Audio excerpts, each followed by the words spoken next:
Hey guys, welcome to part 1 of What If Temari Fall in Love with Banished Naruto. If you enjoy the video then like, share and subscribe for more. So let's get started. Chapter 1. Uzumaki Naruto, the hyperactive knucklehead ninja, was walking towards the lofty village walls of the hidden leaf village, an unconscious Sasuke slung atop his shoulders. He was the last one of the retrieval squad sent to retrieve said Uchiha to return, and even though he was bleeding profusely, while barely hanging on to his consciousness, he was grinning like an idiot. He had accomplished his mission, thereby fulfilling his promise. After all, Uzumaki Naruto never went back on his word, this time being no exception. As the gates to the village became visible to his glittering azure orbs, his injuries were finally cloaking their veils over him to the limits of his bodily endurance, prompting him to ultimately fall down on the ground with a thump, completely unconscious. Meanwhile, Temari was walking on the path leading to the Leaf Village. Her ever-present battle fan was slung on her back like usual, and the white battle kimono she donned was draped to her curvaceous figure, held on to it firmly with a red belt tied to her waist in a knot. Her hair trussed into her usual 4 ponytails. Most found it unbecoming of a young female such as herself, mainly since it downplayed heavily on her looks. But to a kunoichi as serious as she was, it was a necessity. Looks didn't help you in battle, and they sure as hell never came in handy during shinobi affairs. She was taught that the hard way many times in the past. Her teal eyes caught 2 silhouettes, lying there on the ground unconscious, and she immediately rushed to them. Shikamaru had been taken by the medics ahead of her. In fact, the lazy genius had been adamant to get back to the village ahead of her as soon as he possibly could, and she could relate to his worries on that subject. Seeing her baby brother, who she hadn't ever even suffer so much as a scratch through almost all his younger life, lying half dead on the ground after his battle with Naruto, she had never felt so troubled as she had right then. So, in short, she could relate to the pineapple-haired Venin wanting to get close to his fallen squad mates as soon as humanly possible. Crouching down, she flipped over the Uchiha to make him face up. Her trained eyes instantly traveling and focusing over the spiral-shaped wound scarring his chest. Even though the high-degree burns were clearly evident on his chest, she could discern with a mere glance that his wounds were in no way life-threatening. So, putting that thought to the side, she gently placed him aside and turned all her attention to the second victim lying by his side. She didn't even need to turn him to realize that he was on the verge of death. The blood pooling underneath him in a puddle was proof enough, staining the ground crimson. Instantly rushing to his side, she flipped him over and tore off her kimono near her thighs right before pressing the bundled cloth over the gaping wound on his chest. She almost missed the shuffling footsteps coming nearer and nearer in her dazed state, but looking up to see the medic team now on site, relief washed over her entire being. Seeing them put Sasuke on a stretcher, she bristled. "Hey! Get over here, he needs immediate attention. His wounds are fatal," she shouted quite frantically. Their eyes looked at her in mild surprise before traveling down to the boy on her lap. Instantly, much to her added anger and confusion, those eyes turned cold. "Uchiha-sama is injured, can't you see? Plus, he is much more valuable to the Leaf than he will ever be." She glowered over him. But the men didn't budge so much as an inch in their stances. "We has our orders and we must follow them to point," they answered her curtly. Before she could so much as raise a word of protest, they were off to the village with an unconscious Sasuke now in tow. "Those idiots," she hissed. Looking down, her anger was replaced with worry. The blonde boy's condition seemed to be worsening each passing second. Her white clothes were drenching themselves in his blood, but she could care less about such trivial things right now. Cradling him up and placing him delicately over her back, she started jumping back to the Leaf, intent on getting him there herself now. But feeling her back now dripping in his elixir of life, her heart skipped a beat. "Hold on now, you idiot, I'll get you help. Don't you die on me," she whispered worriedly, feeling his breaths turning fainter by the minute. Her feet started picking up their pace as branches started blurring beneath them in a daze. It seemed like hours before the foliage finally ended and she was rushing through the surprisingly unmanned gates of the village straight to the hospital with a face of sheer urgency. Rushing in through the hospital doors, she slid to an abrupt stop. "I need help here," she spoke out loud, earning surprised looks from the staff going about their businesses there. Seeing the patient slung on her back, nurses started rushing close to her in a jiffy. "Please hurry up, he is in critical condition. This is an emergency." She pressed desperately, earning understanding nods from the nurse. I understand that, miss. The nurse said reassuringly, now finally getting a good look at the bruised and beaten face of said patient. But catching a glimpse of those sun-kissed hair and whisker marks on his cheeks, even her eyes turned frosty. I'll go and see if any doctor is free, please wait right here, she said. Her voice was all too calm now, a bit too calm for Temari's tastes in fact. Temari growled, helplessly watching her walk away, without a care in the world. What the hell's the matter with these people? She growled, boring holes in the retreating nurse's back. Was she the only one who was seeing how serious Naruto truly was? Tsunade, in a coincidental turn of events, walked out from the operation theater housing an injured Chuzi, and just as her eyes landed on the blonde, the unconscious one, she dropped her clipboard with a gasp before and rushing closer to him. What happened to him? Kami. Pulling her hands back with sheer will from trying to embrace the boy she adored so much, she had to crush her motherly instincts and started rushing back to an empty room in hurry. Never mind that. Bring him in the room over here. Temari didn't need to be told twice, she followed Tsunade just as swiftly. Shizune.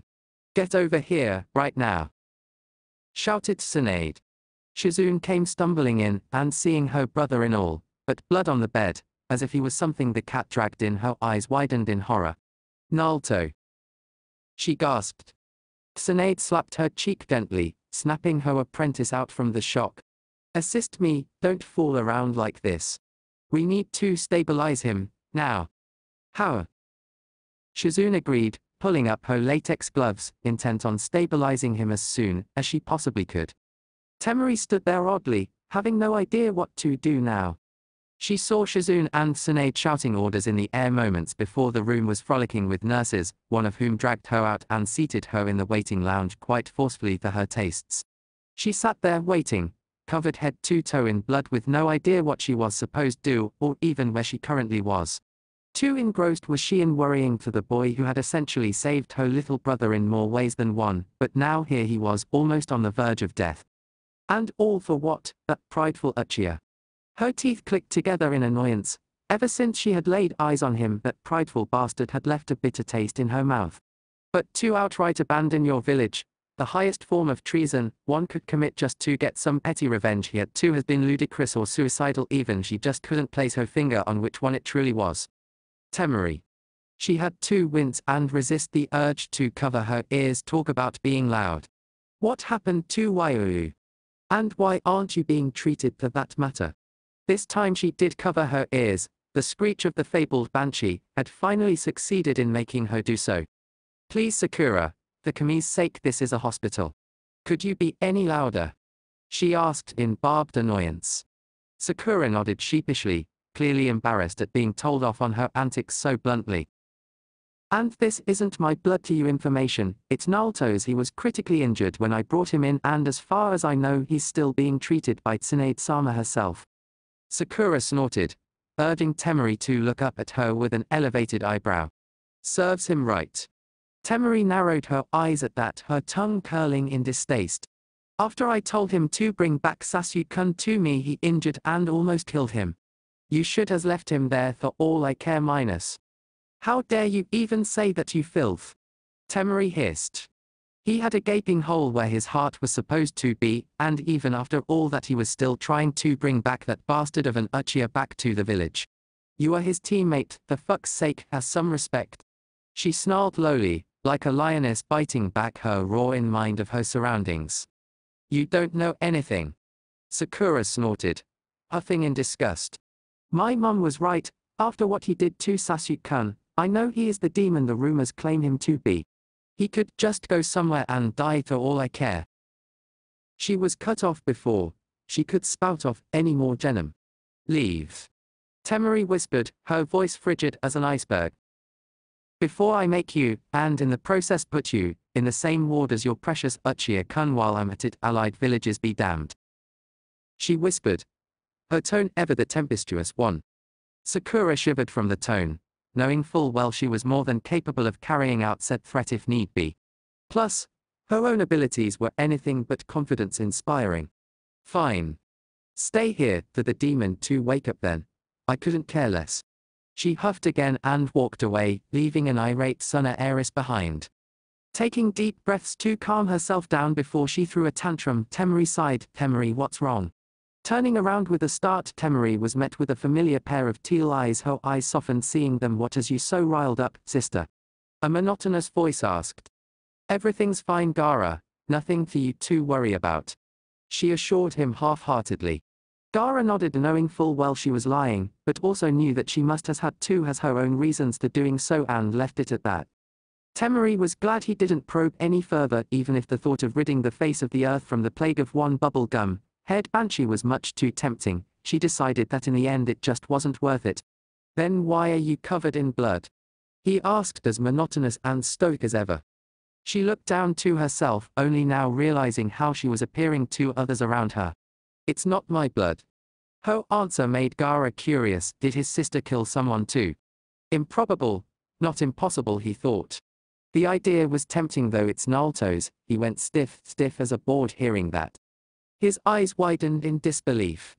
Is he all right? He asked. Even as cold as he was, even Temari could see the urgency in his eyes. Small wonder for her brother to act that way after what Naruto had done for him, she mused.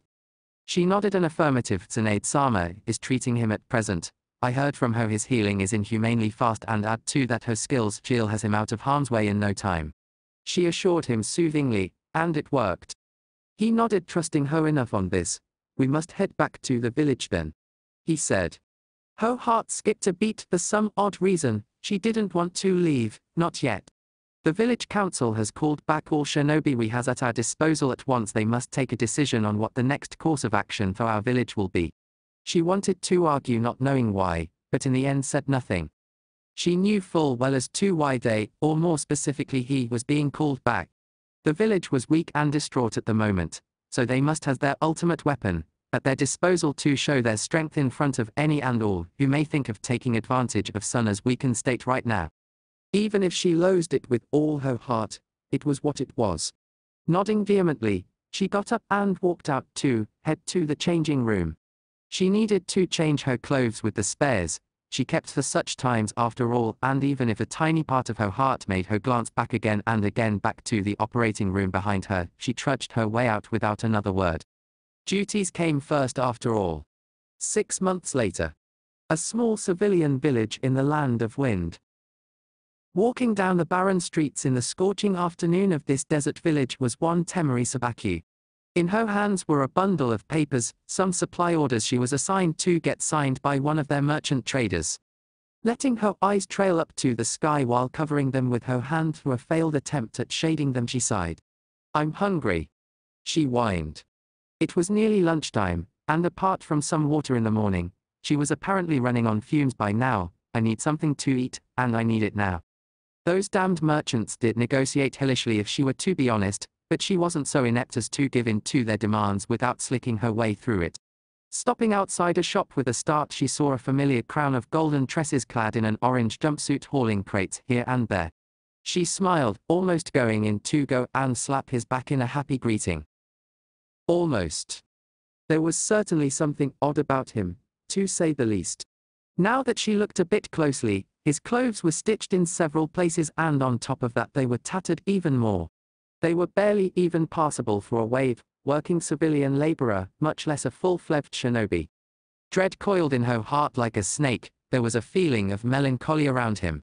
But the thing eating away most at her heart was the one object she couldn't quite see on his person. His headband. Walking behind a corner to an alley, she kept an eye on him from afar. Her hunger lay all but forgotten now. She saw her going up to the merchant, retrieving some coins, which she surmised as payment for his services. As little as it was all she could make of it at present. He walked out into the roads. She followed him, still from afar. He stopped at a ramen stand, and for the life of her she couldn't help the fond smile that lit up her face. That boy could inhale ramen, that much she knew from the time she had spent scouting out the details of all the participating genin 7 months ago. But for some reason or another, he was just staring at it with a faraway look, as if he were troubled. But much to her shock, he walked away from it without so much as a back glance. Even if she wasn't sure of her scouting memories during her time from the Chunin exams, She was pretty damn sure about hearing of his legendary thirst for ramen broth was something else. It had been the talk of the village at that time apparently. He never, and she did mean ever, walk away from a ramen stand, even if he was dying. That was absolute.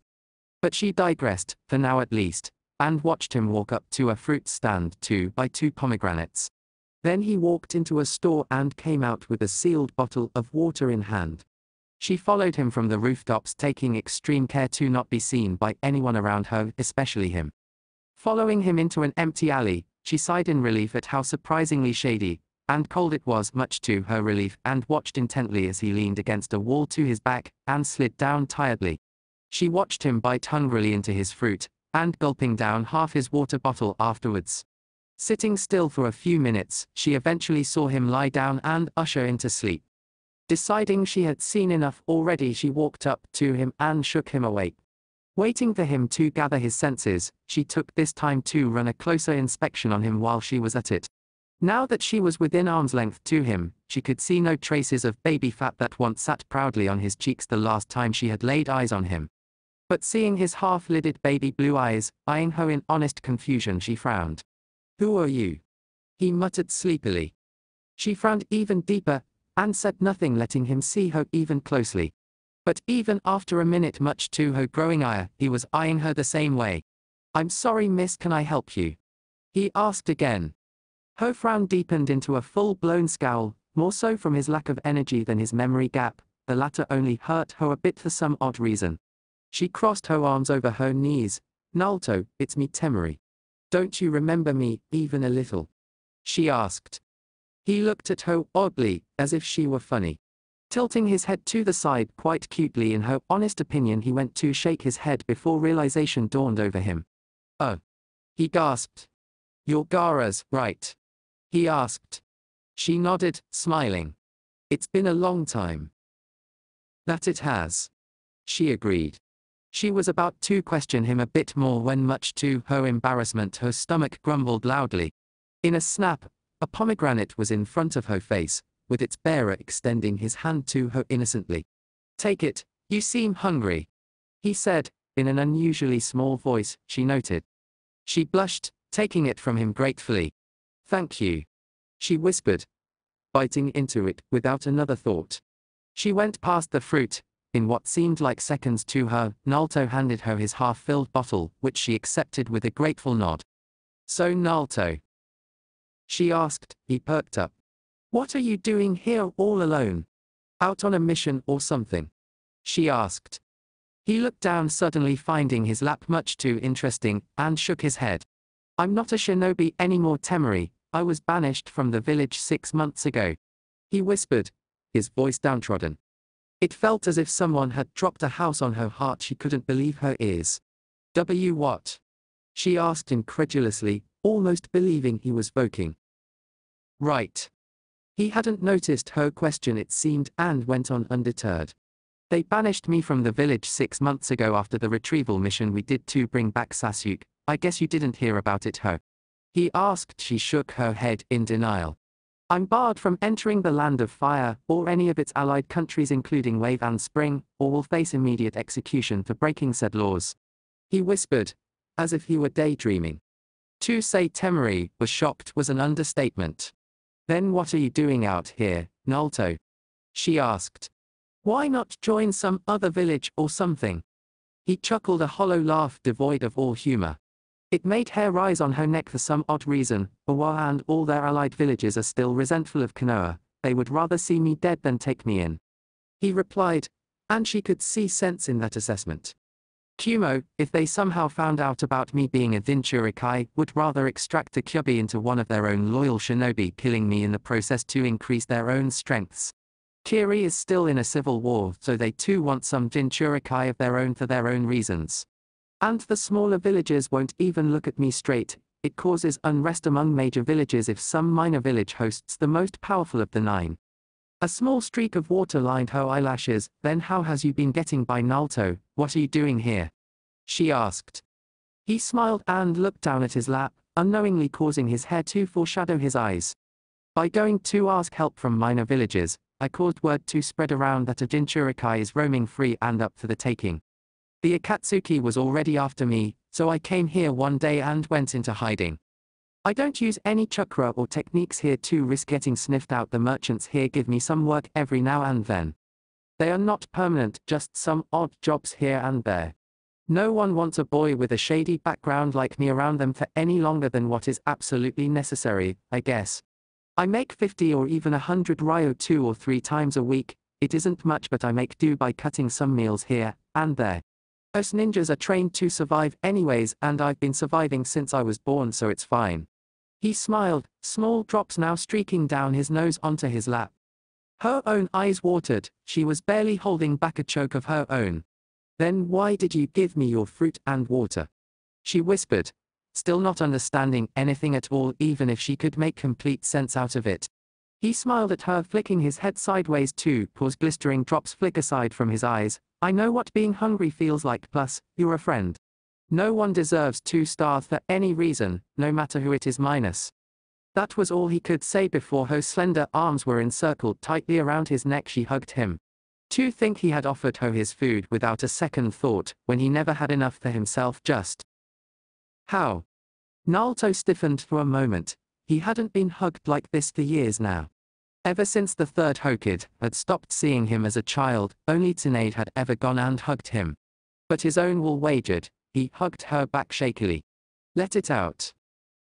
Her small whisper was all it took to make him shrink in on himself and hide himself in her arms. Finally the great dam holding back his heart broke. He hadn't cried when his friends and own teachers had reprimanded him for raising a lethal hand against Sasuke, the same person he was supposed to retrieve back safely. He hadn't cried when Sakura, the girl his heart always skipped a beat for, had told him to his face that it was good that the village was finally ridding itself of the demon that had plagued them for more than a decade now, and he just might even do the world a favor and die.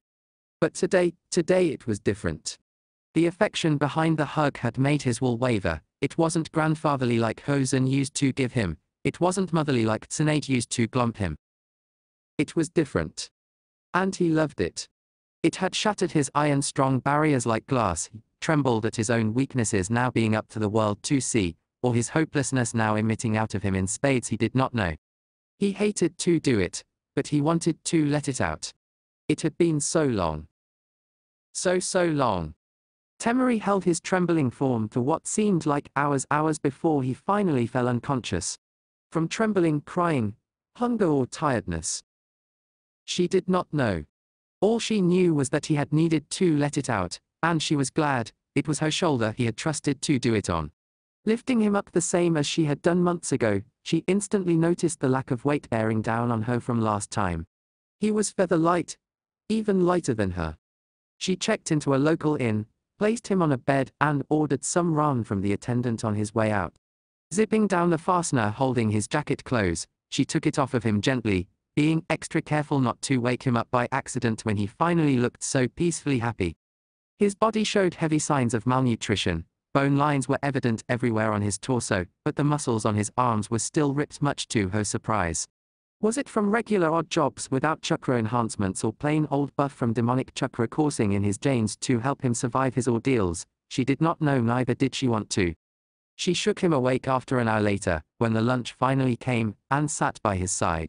Naruto groggily opened his eyes, feeling a soothing hand, brushing his hair lovingly, and teal-green eyes looking down at him in what seemed to be in pure adoration. Temari? He asked. Sitting up, he looked around and regained his bearings, only to grow even more confused, seeing his unusual surroundings.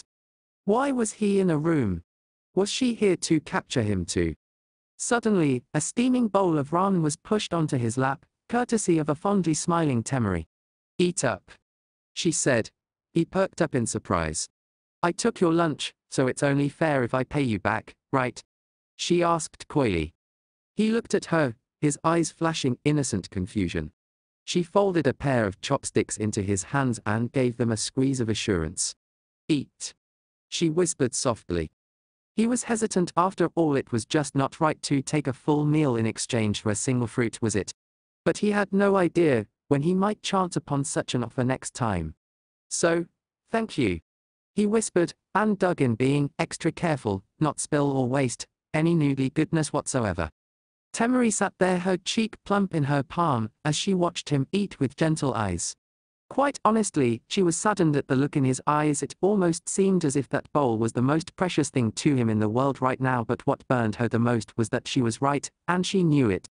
He finished the bowl in no more than a minute. She could see he was still hungry as she had expected him to be, and pushed a new steaming bowl onto his lap. "Go on," she said. He nodded, almost going in for another bite before he stopped and looked at the bowl warily. "Is it poisoned?" he asked. She frowned, not at the small voice he talked in, or even the suspicion he had just forced over her, but from the point that he didn't even seem the least bit concerned over what she was about to answer him. "No," she whispered honestly, giving his hand a gentle squeeze. "It isn't poisoned, Naruto, trust me."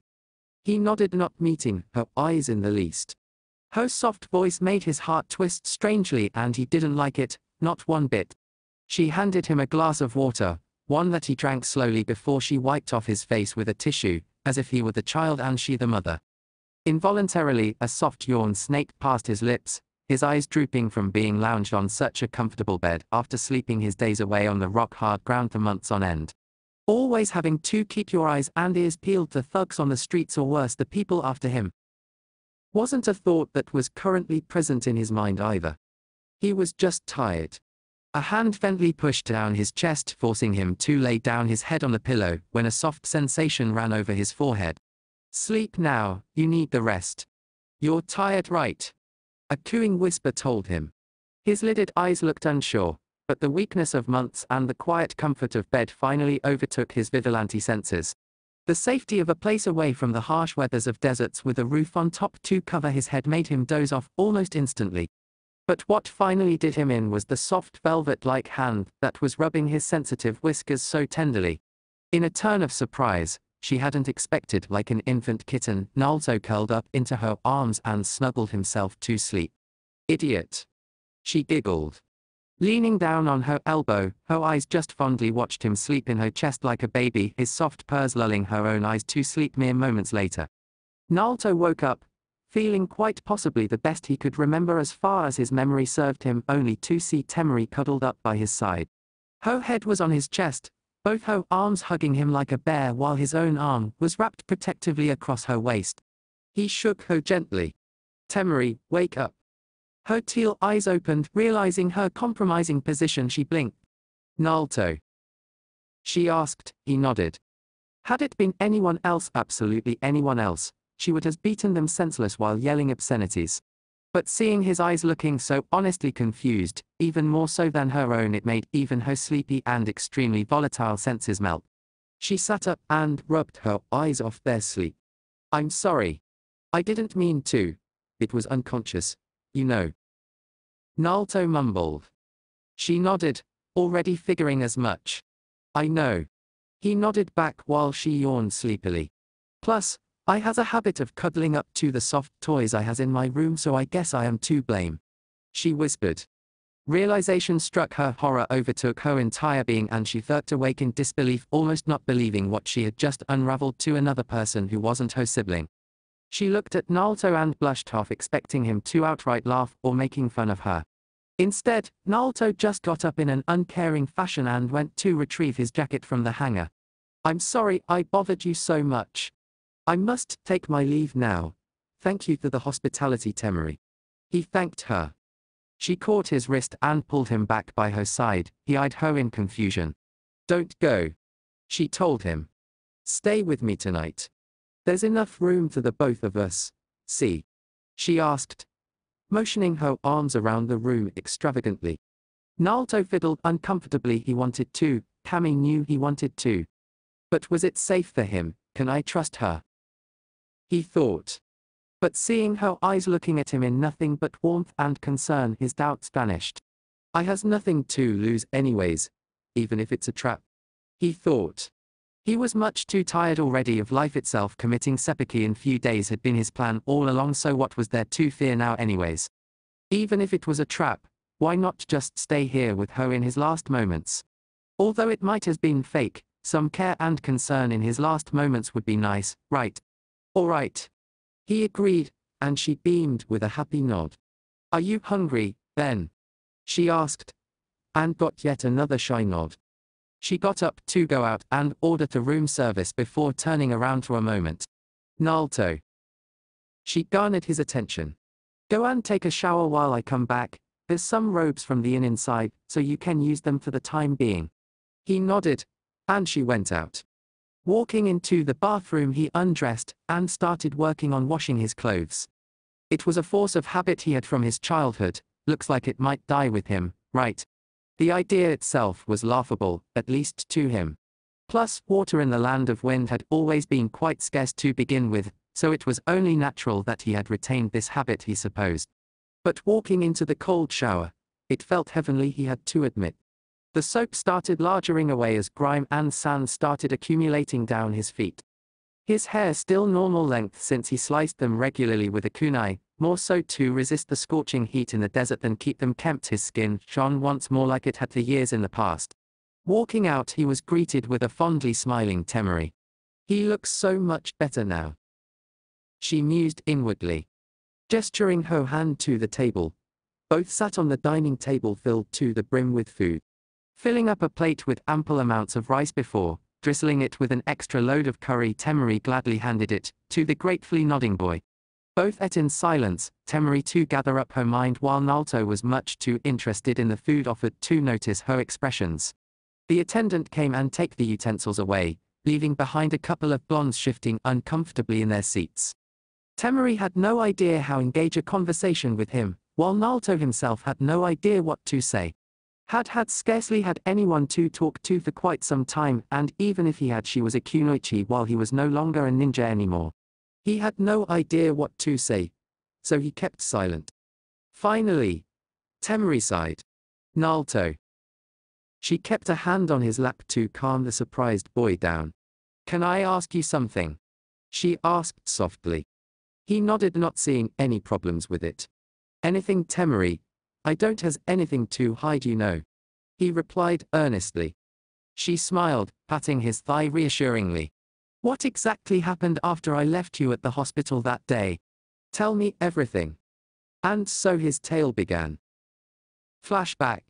The esteemed chambers in the Hokage Tower housing the council governing the village. Tsunade tapped her index finger impatiently on the table. Unknown to herself, splinters rose and fell as her nail ground out the wood itself from the inhumane taps she was making on the timber. Even as masked as her deterrent gaze was, she had a feeling of foreboding about this. An urgent meeting with these old coots was never a good thing, especially if the smirks that threatened to cover their faces were anything to go by. Kaha, being the most influential one here, decided to start the proceedings. Hokage-sama, we called this meeting to inspect the reports handed in by all squad mates sent to retrieve Uchiha Sasuke. Especially the reports concerning Uzumaki Naruto. She started. Bile rose in her throat. This wasn't looking good, I'm sorry, but with my medical duties, I haven't had a chance to go over those reports. Even still, what did you wish to discuss? She suppressed her fears and masked her poker face on. Genin Uzumaki used 2 tails worth of demonic chakra of the 9-tailed fox, and lost control over it to the point of almost killing Uchiha-sama, the victim he was sent to retrieve, his teammate and by proxy a leaf shinobi, all because he wanted to show him who the best among them was. Kaha finished. Tsunade's eyes were downright murderous. I've seen both their injuries, and let me tell you, Naruto's injuries were far more grave than what that Uchiha had. How can you claim he lost control, just like that? Where is the proof? She retorted. In a surprising turn of events that could be attributed to the inherent skills and genius of the Uchiha, no. Asked Danzo. He at the academy possesses the revered Sharingan and fully matured it in battle with Uzumaki. Had it been anybody else? He left the threat hanging. Murmurs rang, reverberated around the quiet chambers like buzzing bees. Tsunade. Homura fixed his glasses wisely. The council has deemed the boy an advent threat that must be suppressed. Now, he explained. Seeing almost no rebuttal, instead a handful of smiles, Tsunade bristled. He is no threat. We do not have the Mokuton anymore, neither do we possess the knowledge and sealing abilities of our past 3 Hokages either. Do you truly believe you could suppress the full might of the 9 tails all on your own if need be? Tsunade asked Danzo. Tsunade glared, but said nothing. As much as she loathed to admit it, that damned cripple was right even still. she protested. Genin Uzumaki will be banished. That is the decision of the council. Tsunade. Kaha cut her off. Tsunade, having had finally enough, slammed her hand down on the table with a bang. You make no decisions, fools. She roared. I am the Hokage. Her declaration had absolutely no effect on them. Instead they seemed amused. Maybe so, but this. Homura threw a scroll on the table, unfurling it in front of her. The official seal of the daimyo made Tsunade's eyes go wide. Makes your say on the matter useless. He finished victoriously. Tsunade, barely restraining herself from lashing out, and snapping some necks, glared at them. Especially Danzo. You too, Danzo? She asked, her voice incredulous and disbelieving. No one knows more than you how much we need him. She pleaded. The man shifted uncomfortably. She thought she had struck a chord. Be that as it may, a weapon ticking to blow up in our faces is worse than having no weapon at all. We haven't used that resource any time in the past. History serves us well, Heim. He finished stoically. The council and the daimyo himself has deemed Uzumaki a threat to the village. The decision is unanimous. There is nothing you can do. Do not let personal feelings take over, Tsunade. This was precisely why the Nidaime laid down such laws. As much as loved the deceased man, she cursed her granduncle inwardly. The seal is weakening. We will extinguish the threat before it ever comes to be. You have till dawn to let him know, or we will do it to you. That is all we can give you, Tsunade. The council may be dismissed. All elders, shinobi council members and civilian leaders got up to leave. Tsunade's eyes watered. She gripped the parchment in her hands in an iron grip. She felt so helpless that she hated herself for it. Remember this day well, she whispered. Each one of them stopped for a moment before walking away, leaving a sobbing Tsunade behind them. Konoha Hospital. Like shining fingers, sun rays peered through the open windows and lit awake the dank white walls with their luster. The gentle click of the door and slight shuffling of footsteps breathed a new life in the silent space. Groggily blinking his eyes open, Naruto yawned. Though laying first glance at his visitor, he grinned. Heisaku minus. Slap. Craning his neck around, eyes wide in disbelief, what was that for? He asked. Tilting his head aside, he couldn't quite comprehend the furious expression over his crush's face, or why it was there in the first place. I brought Sasuke back like I promised, didn't I? He asked again. Why did you slap me? Brought him back, you say? She hissed. He flinched back on instinct, almost raising his arm up in self-defense. He sat on guard. I asked you to bring him back to me, not kill him in the process, you idiot. She snarled. He sat there stunned. Naruto himself knew Sasuke couldn't be dead. He had made sure not to land any fatal blows no matter what it caused him in the end. But did she not see the condition he was in when he came back? Or right now, for that matter. My mother and the rest of the village were right. Blinking in confusion, the stumped boy couldn't even make sense out of this conversation right now. You really are a demon. His wounds didn't hurt him as much as her screech. Her words in particular had hurt him.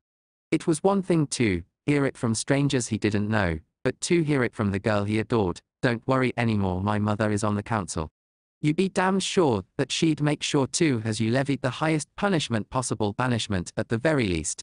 How dare you hurt my Sasuke, you damn demon filth.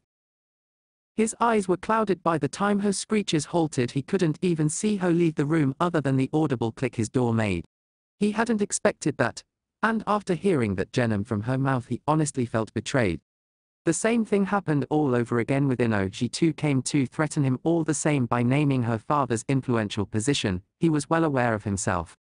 Shikamaru too had come to reprimand him on almost causing their rescued heir to die, thereby making all their life-endangering attempts almost negated. Kakashi had came in to wisely teach him how he should have tried to talk it out with his friends, but more so how ashamed he was that he had openly made the first direct contact on his teammate with a technique as dangerous as the Rasengan. But the cherry on top had been Freya, going so far as to absolving his Toad contract and by effect his apprenticeship for shaming him by raising a killing attack on his comrade, with a technique taught to him by the save himself. Sasuke had certainly gone through great lengths at concocting this makeshift story, he had concluded, but the delusions his so-called friends had accepted without a grain of salt were the ones that truly baffled him to no ends. Next morning. Hokage office. A warm cup of sake lay, filled on her table, but to the life of her, Tsunade had not the courage to muster up and gulp it down her throat. She had called to her Unbu to retrieve Naruto, and guilt and regret were already gnawing away at her heart like lead stakes. A puff of smoke later, standing there with all the conjured-up confusion of the word, was one orange jumpsuit-clad blonde-haired Venin, Oba-chan. He whispered, utterly confused. "Why did you call me out so early? I'm still tired from my injuries, you know. Can't this wait till tomorrow?" Seeing the innocence still lingering in those azure orbs, she all but muted out his adorable voice her heart couldn't get enough of. Stealing herself, Genin Uzumaki Naruto registration ED 17782. She said. Naruto straightened up, knowing what protocol had just been initiated with those words. This particular introduction was only used by the village leader in case a matter of utmost importance rose up, one that went as far as to delve out these guarded details known to no one but the cave and their shinobi themselves. He said, his voice serious and lacking of all its usual chirp. Genin Uzumaki Naruto. With a sharp intake of breath, she started. You are hereby stripped of your shinobi status and hereby banished from the village, hidden in the leaves for an undisclosed time. But why? He whispered.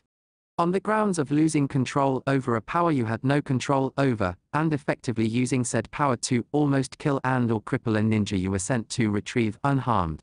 You have been deemed a threat to the leaf, and by the order of the Fire Lord himself banished, effective immediately. His eyes welled up in unshed tears, the air itself felt thick and melancholic. You may not enter the land of fire, or any of its allied nations, the spring and wave included, lest you be executed without pending trial. By the powers bestowed upon me by the village laws, please hand over your headband. She pushed her hand forth, not meeting his broken gaze in the slightest. His hands shakily rose up and pulled out the object from his pocket, brushing it with his thumb for a lasting moment while memories of how he had achieved it flashed through his eyes. He placed it on the desk, along with another object that made Tsunade's heart shatter in a million pieces. I won't be needing this anymore either, Tsunade-sama. Pulling back his mask to hide his emotions, the necklace he had won fair and square was returned to its owner with a sad smile. Hearing him call her so formally had been the last straw. Tsunade broke down into a heap of sobbing mess. When do I leave, Tsunade-sama? He asked, voice hollow as an empty shell of paper. 2 hours. You has 2. She told him, her voice cracking in choked sobs.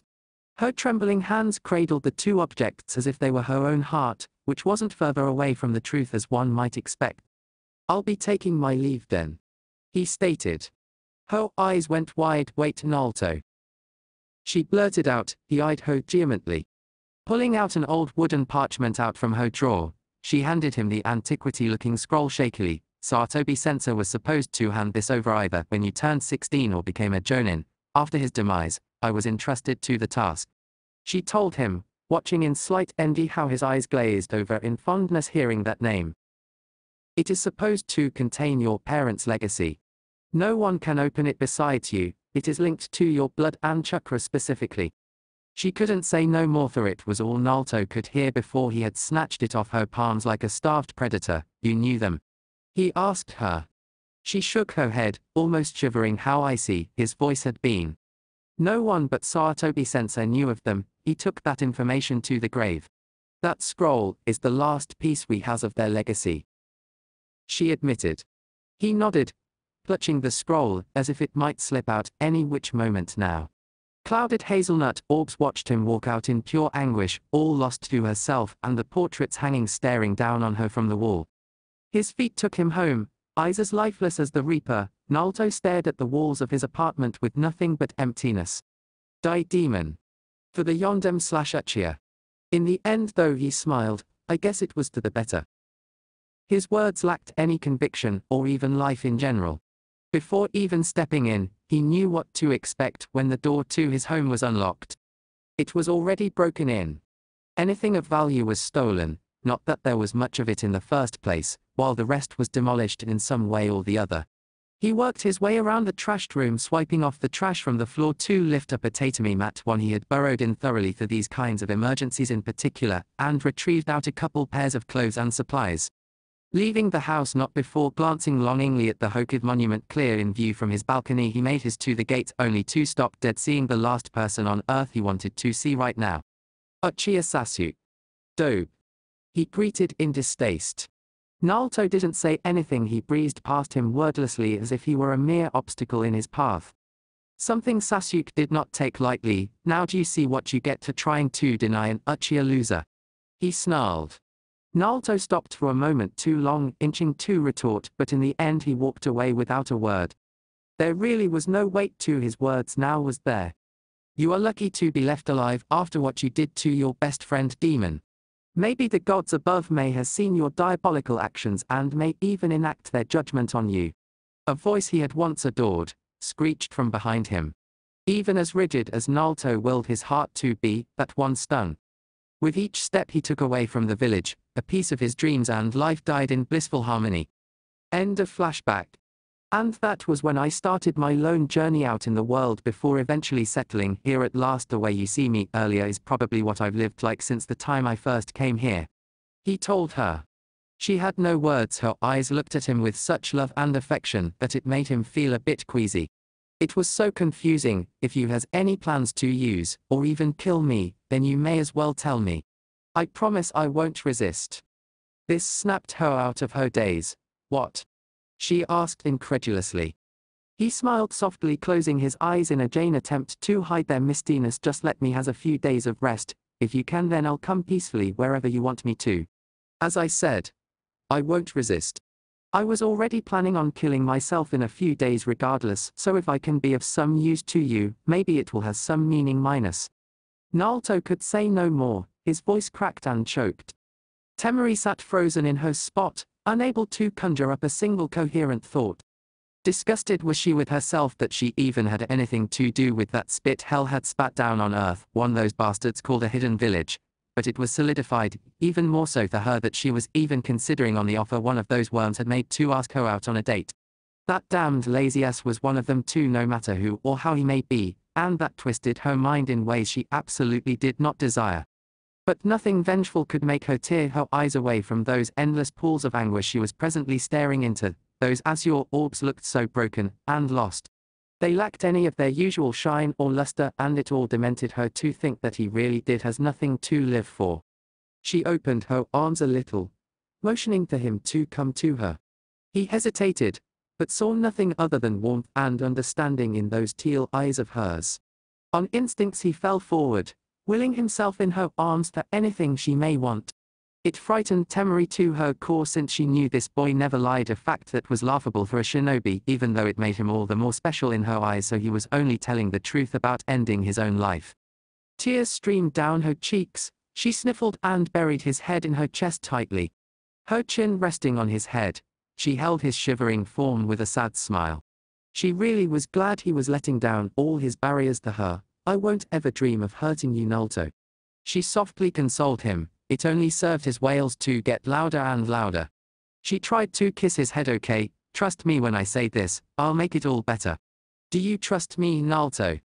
He only nodded, too engrossed was he in absorbing all this affection she was showering him in. It was the only thing he craved for, not money, not luxury, not even food or attention. All that his body craved now was love.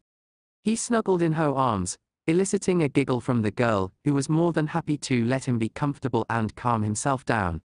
She did not know how long she held him before his cries eventually died down into sleepy little purrs.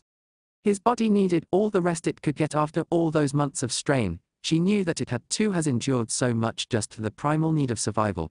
A week could take its toll on a ninja. A month or two was what veterans were hired for. He had endured this hell for almost a year. She pulled him down, with her under the sheets, and just at that moment in her tight embrace, she hid him from the entire world. Trust me, Naruto. I'll make it all right. Chapter 2. Land of Wind. Small civilian village. At around 2 a.m. in the morning, Temari was sleeping in her bed as she felt the bed beside her feel empty, and her eyes snapped open as she saw the door to the balcony open and the breeze flowing the curtain inwards. As she immediately got out of bed, thinking her sun-kissed blonde-haired friend had run off, as she stepped into the balcony to see him sitting on the balcony railing reading a letter in the moonlight. As she stepped up and sat beside him, he turned to her, giving her a small apologetic smile. I'm sorry I woke you up. He apologized softly and she smiled at him gently and shook her head. No, I was just worried where you went. So what are you doing out here in the cold? The breeze is quite cold tonight, she said, wrapping up the bedsheet that she brought with her a little over his shoulder too. He thanked her and she scooted closer to him as their arms touched a bit, and she stopped as her gaze turned to the letter he was reading. So who's that letter from you're reading? She asked curiously, and he glanced at the letter in his hand sadly and answered. It's from my parents. The only thing I ever knew that they said to me. Their last words. I read it every night the past 6 months, you know. Since there was no one to talk to, I just made it a connection to my parents. He said, and she smiled as she put an arm around his waist and scooted closer to him. They must have been great people. She whispered, and he nodded with a small smile as he too wrapped his arm around her unconsciously and rolled up the scroll, sealing it as both sat in the moonlight gazing at the moon. Temari, why are you being so nice to me? What do you want? He asked in a vulnerable tone, and she put her head on his shoulder, snuggling into the warmth away from the cold breeze. I want to help you, Naruto, just as you helped me. She whispered, and he was confused, and she sensed his confusion as she spoke. That time when you fought Gaara in the forest, I thought I was done for, as no one who has ever faced my brother in a full possession has ever survived except my father, who had the revered Kek-Thenkai of the third Kazekid to subdue him. But then you came in kicking him away and proceeded to do thing that I had never imagined possible. You took down Gaara at his best and saved the lives of most of your village and mine. And even then you had mercy on Gaara as you knew the pain he endured, and you changed him. She whispered, and he rubbed her arm to make her a bit warmer and pulled her closer as she snuggled and clutched the bedsheet tightly, enjoying how warm he felt. You don't know how much you have changed Gaara. He no longer kills anyone unnecessarily and suppresses the urges of his bither. The villagers and shinobi were still wary of him at first, but over the months they saw how he didn't kill anyone and always helped his teammates on missions, and they started respecting him. Ever since he fought you, he has been the little brother that I always wanted. You don't know how much it means to me. She whispered the last part with a hiccup as Naruto rubbed her arm, soothing her. He was surprised that he had changed Gaara so much and was happy that his friend now had the respect of his village unlike him. He smiled a sad smile. He wished his village too had at the very least tolerated his existence, if not acknowledge him. I'm glad I was able to help you, Temari, though I don't think I did anything that great to you to hell. He was interrupted as Temari put her fingers on his lips and smiled at him. Shush. You don't know how much you has helped Gaara and the village and me. Gaara respects you above all others, even more than a brother would, and you has great respect in the village for changing him for the better. She spoke softly and removed her fingers as his eyes watered. They respected him and admired him, and Gaara saw him as more than a brother there. Really? He whispered, and she nodded with a smile as a tear rolled down his eye, and she hugged him close to her, burying his face in her neck as she ran her fingers through his golden locks. Yes, really. Naruto, come with me to Suna, you can live a good life there, you deserve it. She whispered, as he broke off the hug and faced her with a sad smile, shaking his head. I can't. Temari-san is allied to the leaf. I am not allowed in your village to even step foot in it, let alone live there. Even if the people acknowledge me, your cage won't be willing to tense the relations between the villages for someone as worthless as me. He said, his hair shadowing his eyes and tears dropping as she put a hand on his cheek and made him gaze into her eyes. You can come, Naruto, trust me. Do you know who the goddamn Kazekid is? She asked, softly rubbing his cheeks with both her hands as she wiped his tears with her thumb, and he shook his head softly, and she gave him a small smile as she gazed into his deep cerulean orbs that she noticed gave away his every emotion. He couldn't lie to her even if he wanted to. His eyes would certainly give him away, she thought, gazing in those beautiful eyes that were shining with tears. Gaara became the goddamn Kazekid 2 months ago. The council makes votes on his decision since he is too young, but his word has a lot of weight in the village now, and the council would love to has a shinobi that is on par with my brother and isn't tied to any village, and neither is he a nuke nin. She spoke softly and she gazed into his tear-streaming eyes as she saw a spark of hope and the glint that they used to hold before return. Really, do you think he will do that for me? And will your village accept me? There is the law of the Leaf Council too. He said, unsure of what to feel as she smiled at his nervousness. Naruto Leaf and Sand are just neutral and Kan has good relations in the future, because of the mutual betrayal of Orochimaru that we faced, but the fact that Konoha is still pushing for missions from our clients to make up for the losses is still straining the relationship, and I assure you that the law concerning you hasn't been accepted by Suna, otherwise Gaara would have found out and dismissed it. We didn't even know you were banished like that, or Gaara would have sent search parties for you and brought you under the care of the Sand Village. Trust me Naruto, you will be accepted there. Believe me. She said softly, and he hugged her tightly, crying happily as he said in between sobs. I believe you Temari. He said, and she smiled and rubbed his back and ran her fingers through his hair as he stopped crying and looked at her with tired and puffy red eyes and cheeks, and she thought his red cheeks with those whiskers made him look so cute shining in the moonlight as a yawn escaped both of them at the same time, and she giggled. Alright, let's sleep and stay in until late tomorrow, we could both use the rest. She said softly, and he nodded as both walked into the room and Naruto started to walk up to the couch. She caught his wrist and looked at him with confusion. Where are you going? She asked, and he pointed at the couch and she frowned. I'll sleep on the couch and you can has the bed, it'll be comfortable for you that way. He spoke in his soft voice and she pulled on the bed with her, throwing him in the blanket as she went in and cuddled up to him. No, we can share the bed and I need something to hold on to. Be my pillow, she said, pouting, and wrapped her arms around him, putting her head on his chest as he brought her closer with his arm, and she buried her face in his neck, smiling at how warm he felt. Good night Naruto, she said, yawning cutely.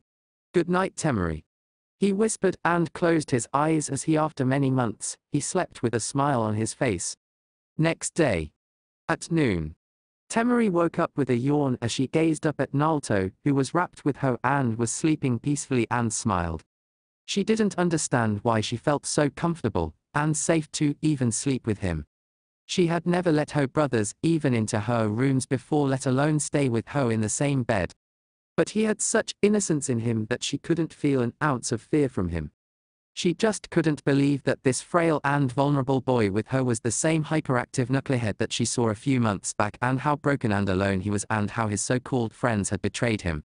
She put her hand on his cheek, rubbing his whiskers softly as he snuggled into her hand like a fox, and she giggled. Naruto, hearing and feeling the vibrations of her giggles, woke up and opened his eyes to see Temari playing with his whiskers and smile a little at her. Morning Temari, he whispered.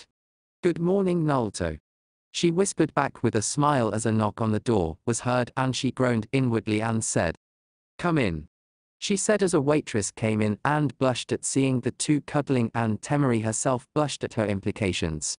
She glanced at Naruto, who was looking at her innocently, and she smiled. He didn't even understand what the waitress was staring at. I'm sorry, I didn't mean to disturb you, but it is almost lunchtime, and I was here to ask if you wanted something. She asked, blushing and stuttering, and Temari nodded, not letting go of Naruto in the slightest. She was a proud kunoichi and wasn't embarrassed of anything she thought, though the faint pink blush betrayed her doubts.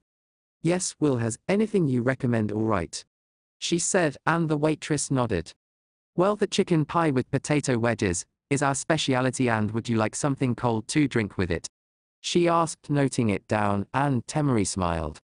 Yes, that would be great, she said as the waitress nodded and left, closing the door behind her. She saw Naruto with a hesitant expression and was confused. What's wrong Naruto? She asked softly, and he fiddled a bit more as she kept her hand on his face, keeping her gaze still on him as she looked at him curiously. Temari, I don't has any money, so I won't be able to pay for anything anytime soon, you know, so you don't have to order for me, he said nervously, and she smiled and nodded. I know Naruto, and you don't have to pay anything back to me, don't worry about it, alright. After all, there are some perks to be related to 2 cages, you know, she said mischievously, and giggled, and he too smiled in relief and nodded as she put her head back on his chest. As an hour later the waitress came in with their food, and they had freshened up, and ate as she saw Naruto eating quickly and caught his wrist gently as she gave him a small smile. Naruto, eat a little slowly, you might choke on it otherwise, and savor the taste, it will feel good, alright, she said softly, and he looked down depressed and nodded. She was confused as he had stopped eating, thinking she had offended him and was about to apologize when he apologized first. I'm sorry, I've always eaten like that, you know, In the orphanage before I was kicked out if I didn't eat it quickly, then the other kids took it away from me and the matrons, they would punish me for asking more, so I started eating like that. I thought that was how we were supposed to eat. I never really shared any meals with anyone other than the old man too, and he never pointed it out. Guess he just didn't want to discourage me. No one told me it was wrong until today, you know. I wondered why the girls at the academy would always berate my manners at eating, but now I know. Thank you, he said as a few tears dropped and Temari cursed herself for poking him too much. He was still too frail, and not the same strong-willed ninja he was before. She had to keep that in mind and wiped away his tears with the sleeves of her kimono. She smiled reassuringly and spoke. It's alright, Naruto, it is not healthy for you to eat so fast. So eat a bit slowly, alright, it's better for you, she said, and he nodded and ate slowly, and she smiled as he was now savoring his meal and had an expression showing he loved the taste that he didn't concentrate on before. Both finished as she saw the time and that they could make it back to Suna in a couple of hours if they went fast, and she knew the way around the deserts pretty well, she mused and turned to Naruto. She saw his clothes and frowned. He knew he had to get some clothes, but the village had way better stores than this village, and he wouldn't get any shinobi-related equipment here either, plus she was out of money, and now as the money she had brought was finished with the bills. She hadn't expected to stay in the village for more than a couple of hours, but Naruto was always one to change her life dramatically, she mused, wearing as he was wearing his worn-out sandals and walked beside her, and they checked out of the inn and started jumping through the rooftops. It had been such a long time since he had done this, and the breeze on his face and the rush of speed felt good again. Hey Naruto, let's go back to the village, we'll make it there by 4 if we travel at a decent pace, and I know all the shortcuts through the desert, alright, she said, and he nodded with a small smile as they started running through the desert towards the sand village. They ran for a couple of hours as the walls of the village came into view. Sunegaku no Sato. Naruto and Temari walked through the village gates as Temari checked in herself, and did it to Naruto as a civilian since he was technically a civilian for now. They walked slowly through the streets towards the Kazekage Tower as Naruto looked around in amazement. He hadn't been to Suna before, and had to admit it felt good to be back in a hidden village with all the shinobi he saw around. Many of the civilians were staring at him and the state of his clothes and the fact that he was walking with Temari, and he looked down trying to avoid the stares and was now feeling conscious of his state of clothes as he walked with his head down, not wishing to see the stares. Temari saw it and scowled as she glared right back at them, and they quickly turned around and went off to finish off their own work. They reached the main square of the village as the Kazekage Tower came into view. Kazekage Tower. Kazekage office. Gaara was in his office looking over at the paperwork that he had been assigned to do with the help of his secretary Matsuri. The council wanted Gaara to has helped to learn the ways of the village and how to look over village documents. But Gaara was annoyed at being stuck in the pile of paperwork. For a person who wasn't bound to anything his whole life, and then suddenly stuck in a pile of paperwork was pretty difficult. His thoughts wandered around to his sister Temari. He had assigned a simple mission to her yesterday morning and she should have been back by late afternoon, but there wasn't any sign of her yet. He was getting worried and he hated this emotion that he had long since forgotten emerging. The fight with Naruto and his will to protect what was precious had changed him, and now, he had become the Kazekage following in his footsteps. Ironic, he thought that he had basically fulfilled the dream that his brother had dreamed of for so long. His mind came back to Temari and he figured if she didn't return by sunset he would send scouting parties for her. He made the decision in his head. He returned to the bane of his life and started signing the evil papers. These papers had even better replication skills than Naruto did, he mused, and got immersed in work. He was broken out of his thoughts as a knock came on his door and he and Matsuri stopped their scribbling and looked up. He wondered who could be there at this time of the day. Maybe it was Temari, he mused. Come in, he said monotonously as Temari stepped in, her fan slung on her back as she stepped in, and Gaara smiled a small smile. He was glad that she was all right. But he was stunned as another person he recognized all too well stepped in and his eyes widened. Blonde hair, cerulean blue eyes, whiskers, and the orange clothes. There wasn't any doubt, but something was off about him. Hi Gaara, it's been a long time, said Naruto in a small and frail voice, and he frowned a bit. The Naruto he knew was never this calm and soft-spoken. He gazed into his eyes and was stunned as they almost looked dead to him compared to the shine and determination they once held that had inspired him once. He took a closer look at his attire and his frown deepened. They were in tatters, stitched in several places and were barely hanging on, and his sandals looked too worn out. He saw that there was none of the happiness or the goofiness that he usually held, but the biggest change he saw was the lack of the leaf headband on his forehead. Don't call Kazekage-sama by his name, commoner, treat him with the respect he deserves, yelled Matsuri as she saw he wasn't a ninja because of the lack of headband on him and was just a civilian disrespecting the Kazekage as Naruto took a step back thinking he had offended them somehow.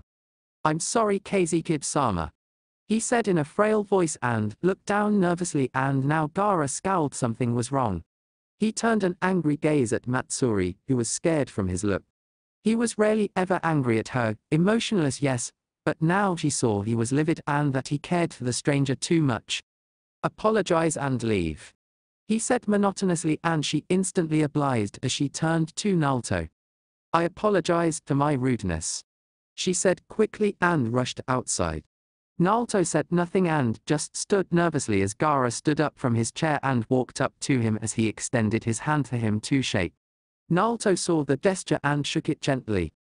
It's indeed been a long time, my friend, he said, and he nodded with a small smile.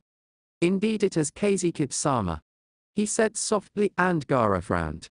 Please do not call me that. Formalities are unnecessary between us, Gaara is fine, he said, and Naruto nodded as he turned to Temari, who was watching the interaction with a smile. Gaara rarely ever let anyone call him by his other than Ho or Kankuro, for whom he insisted not to be formal ever. The simple gesture showed Ho how much he respected Naruto, and that made Ho happy. Temari, you were supposed to return yesterday afternoon, were you ambushed? He asked, thinking she had been ambushed and Naruto might have helped her and came here to drop Ho off safely. Temari though shook her head and looked at her curiously. No Gaara, the mission went as planned. Nothing unexpected happened, she said, and he nodded but was even more confused now. Then why were you a day and a half late? He asked, and she took a glance at Naruto, who was looking down not meeting anyone's eyes, and Gaara caught her glance and saw his gesture and was now getting impatient. But Temari spoke up. Gaara, I had just finished my mission and was heading back to the village, after having some lunch, when I saw Naruto there and was confused as to what he was doing there, and I followed him for a little while. I saw him there and got suspicious as to what he was doing, and then. She spoke as she told Gaara everything, and Gaara listened to every word with his full rapt attention. He didn't show any outward emotion, but on the inside the volcano of emotions he felt hearing her. Anger, hate, pain, betrayal, anguish. There weren't any negative emotions that he didn't feel, and was almost considering of heading to the gates of the Leaf Village and unleashing Shikaki there. He listened as Temari was on the verge of breaking down as he stopped her with a hand on her shoulder. That's enough. I've heard all I needed to, he said, and she nodded, rubbing off the tears that were threatening to spill as he turned to his brother, who was still looking at his feet, his hair shadowing his eyes, as he hadn't spoken a word to interrupt her. Naruto, what Temari said, is it all true? He asked, not believing all of this had happened without him getting the slightest wind of it. Naruto stood in the same position for a moment, and Gaara thought he hadn't heard him and was about to say it again when his words were caught in his throat. Small drops started falling from Naruto's eyes as he cried silently, and Gaara's eyes widened and he got all the answers he needed. Temari, seeing this, couldn't stand it and rushed in and embraced the blonde with her arms around his neck, bringing his face in her neck, and held him tightly as he hugged her back. She held him tightly, trying to take all his pain away, and ran her finger through his golden locks. Naruto, it's alright, what's done is done, forget about, it's all in the past. I promised you everything will be fine, right? She whispered, and he nodded in her neck as she broke off after a few minutes as he calmed down, and Gaara stood there watching the interaction in disbelief. Sure, Temari respected him, but she never showed this soft side of her to anyone, not even to Kankuro and him. She would just scold them a bit and show them that she cared, but that was it. And the many guys who still pursued her as her fanboys, or any guys that matter, wouldn't even get a second glance out of her. Gaara, though, seeing the state his brother was in, didn't dwell on it for too long. As they broke off and stood close together, with Temari holding and squeezing his hand for a bit to reassure him, and he smiled gratefully at her as they turned their gazes towards Gaara, who smiled a little sad smile at the blonde. I'm sorry, Naruto Uzumaki, I didn't know any of what transpired with you, or I would have taken steps to bring you in, or help you in any way I could. Forgive me, he said, and Naruto nodded slowly, giving him a small smile. It's all right, it isn't your fault, Gaara, he said, and Gaara nodded as he continued. Now then, Naruto Uzumaki, I Gaara no Sabakugo Dame Kazekage of Sunagaku no Sato hereby offer you to be a part of the Suna Shinobi forces. Do you accept?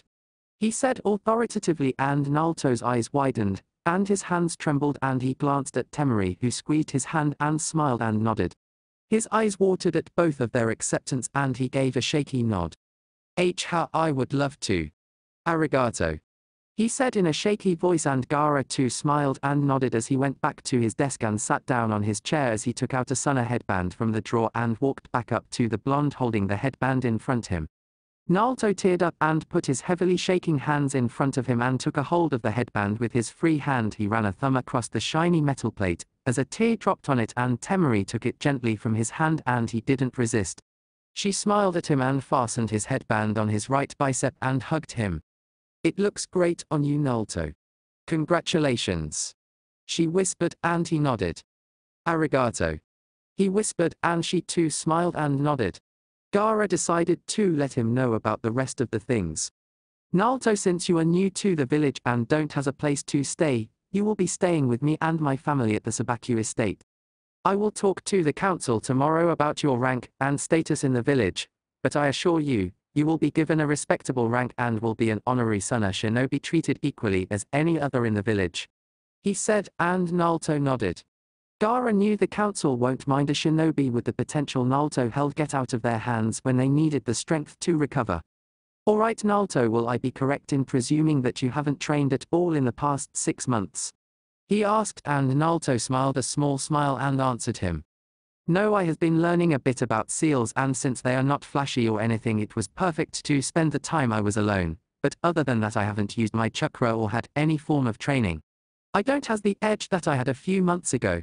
I would request if I could be placed on the reserve list for a little time, he said in his small voice, and Gaara nodded. I'll take it up with the council tomorrow, but don't worry, even if you are on the active list I'll have you on simple missions, until you are back to the strength that you find acceptable. I will take care of your monetary needs until you are fine to fend to yourself, he said, and Naruto nodded gratefully. He didn't want to go on a mission and endanger anyone because he wasn't ready. Temari took this time to say what had been on her mind ever since she left the village. Gaara, I would like my mission pay now if you don't mind. I want the money, there's something I need to do and I need some money, or I'll have to go back to the estate to get some, she said, and he nodded but was confused as to what was so urgent, but decided not to question or pry into her business. He took out the mission scroll and put a stamp on it as he handed it to Temari, and she took it. There's the mission scroll you were assigned. I have stamped and signed it, give it to Matsuri on the way outside and she'll hand you the money, he said in his stoic voice, and she nodded and took Naruto's hand, pulling him outside with her. He was confused where they were going but just went along with her. As they stepped outside, Temari walked over to Matsuri's desk and handed her the scroll as she looked over it and took out the required money. Here you go, Temari-sama, she said, and Temari took it with a smile as she walked out, pulling Naruto in tow, who just followed her. As they walked through the streets, quite a few of the people turned their heads to see Temari walking with a boy hand in hand. Naruto saw the looks and knew they were wondering what a girl like her was doing with someone like him. Temari, I don't think we should be holding hands. People are staring and it wouldn't look good to you to be seen holding hands with someone like me, he said in a quiet voice, so that only Temari heard him as she stopped and looked at him with a blank face. I couldn't care less what those idiot gossipers think, and I would be with you over any of them any day of the year, she said, her hands on her hips, and he nodded with a small smile as she took his hand and they started walking towards their destination. Temari didn't want to let go of his hand. It was big, rough and strong in her opinion, which wrapped her hand up completely, and his hold was still so gentle that she felt safe. Ever since her mother, no one had held her hand when walking, and she liked the warmth that she felt holding his hand, though she won't admit it out loud. They walked through the shopping district, and then came up to the busier parts of the village, as they stopped in front of a shinobi equipment store. Temari ushered Naruto in and he nodded and opened the door and went in first with Temari following in close behind. As he entered, his gaze wandered around the store, as it had been a while since he had seen a shinobi store and he was transfixed by it.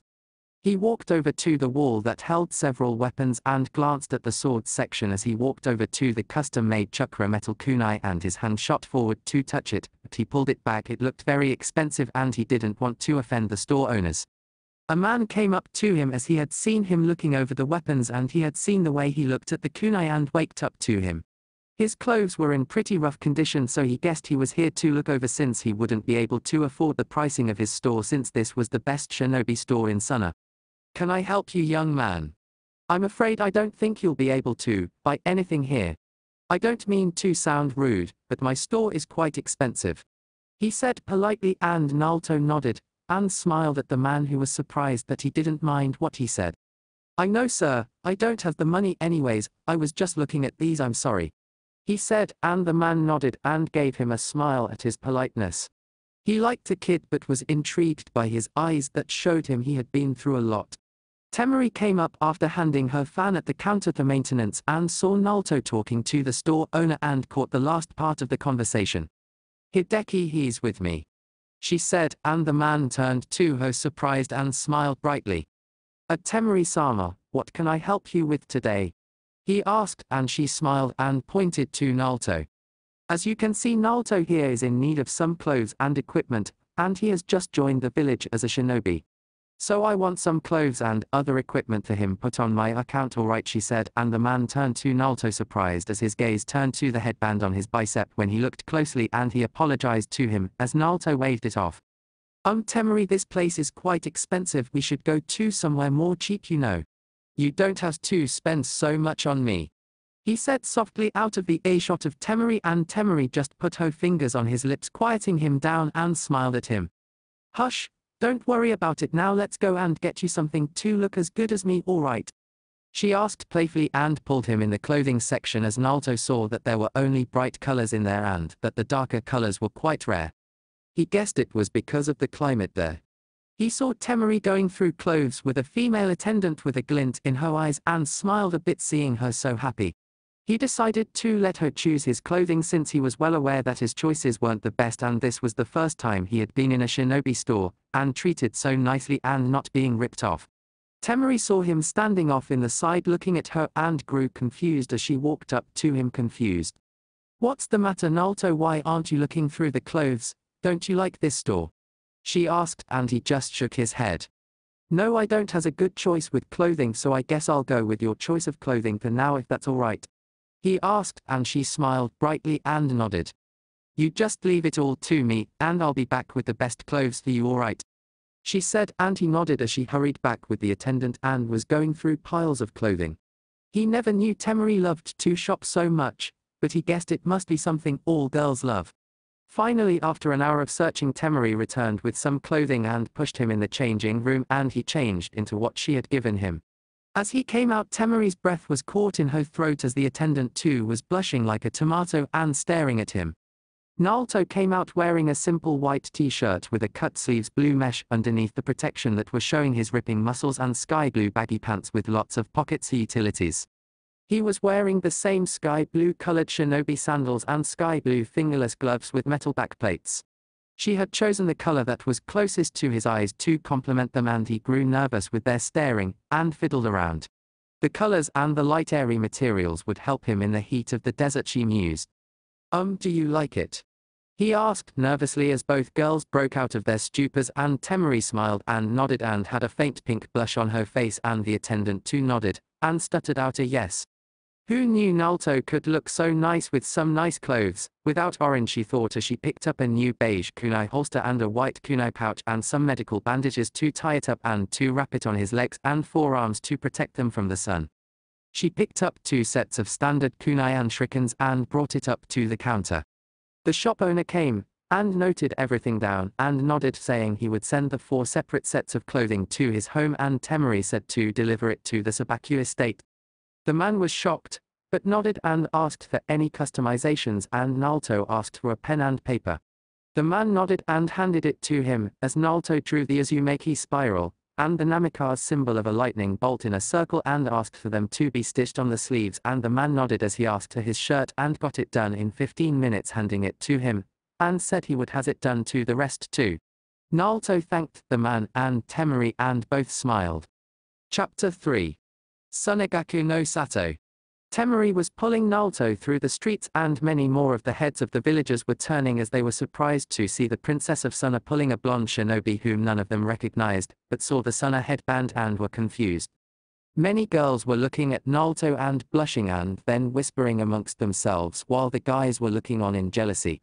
Naruto was nervous since it did remind him of the stairs back in Konoha, but he reminded himself that this wasn't his birth village now. They walked towards the clan grounds of the village, and then to a really large estate. Temari took Naruto in the house as he marveled at the great house and was amazed that it was only for 3 people. "Alright Naruto, this is my house, and now yours for the time being. Let me show you around, alright?" she said, and he nodded, following her around as she showed him a large living room, and then took him into the large dining room that was attached to the kitchen. She then took him to the first floor, and as they climbed up the stairs, they came to a hallway. Naruto saw many rooms down the hall, and Temari spoke up, pulling him into a room with a king-sized bed, a big closet, dressing table with a huge shelf beside it, and an attached bathroom. He was transfixed that he was going to live here. It was as big as his old apartment in the leaf, he mused.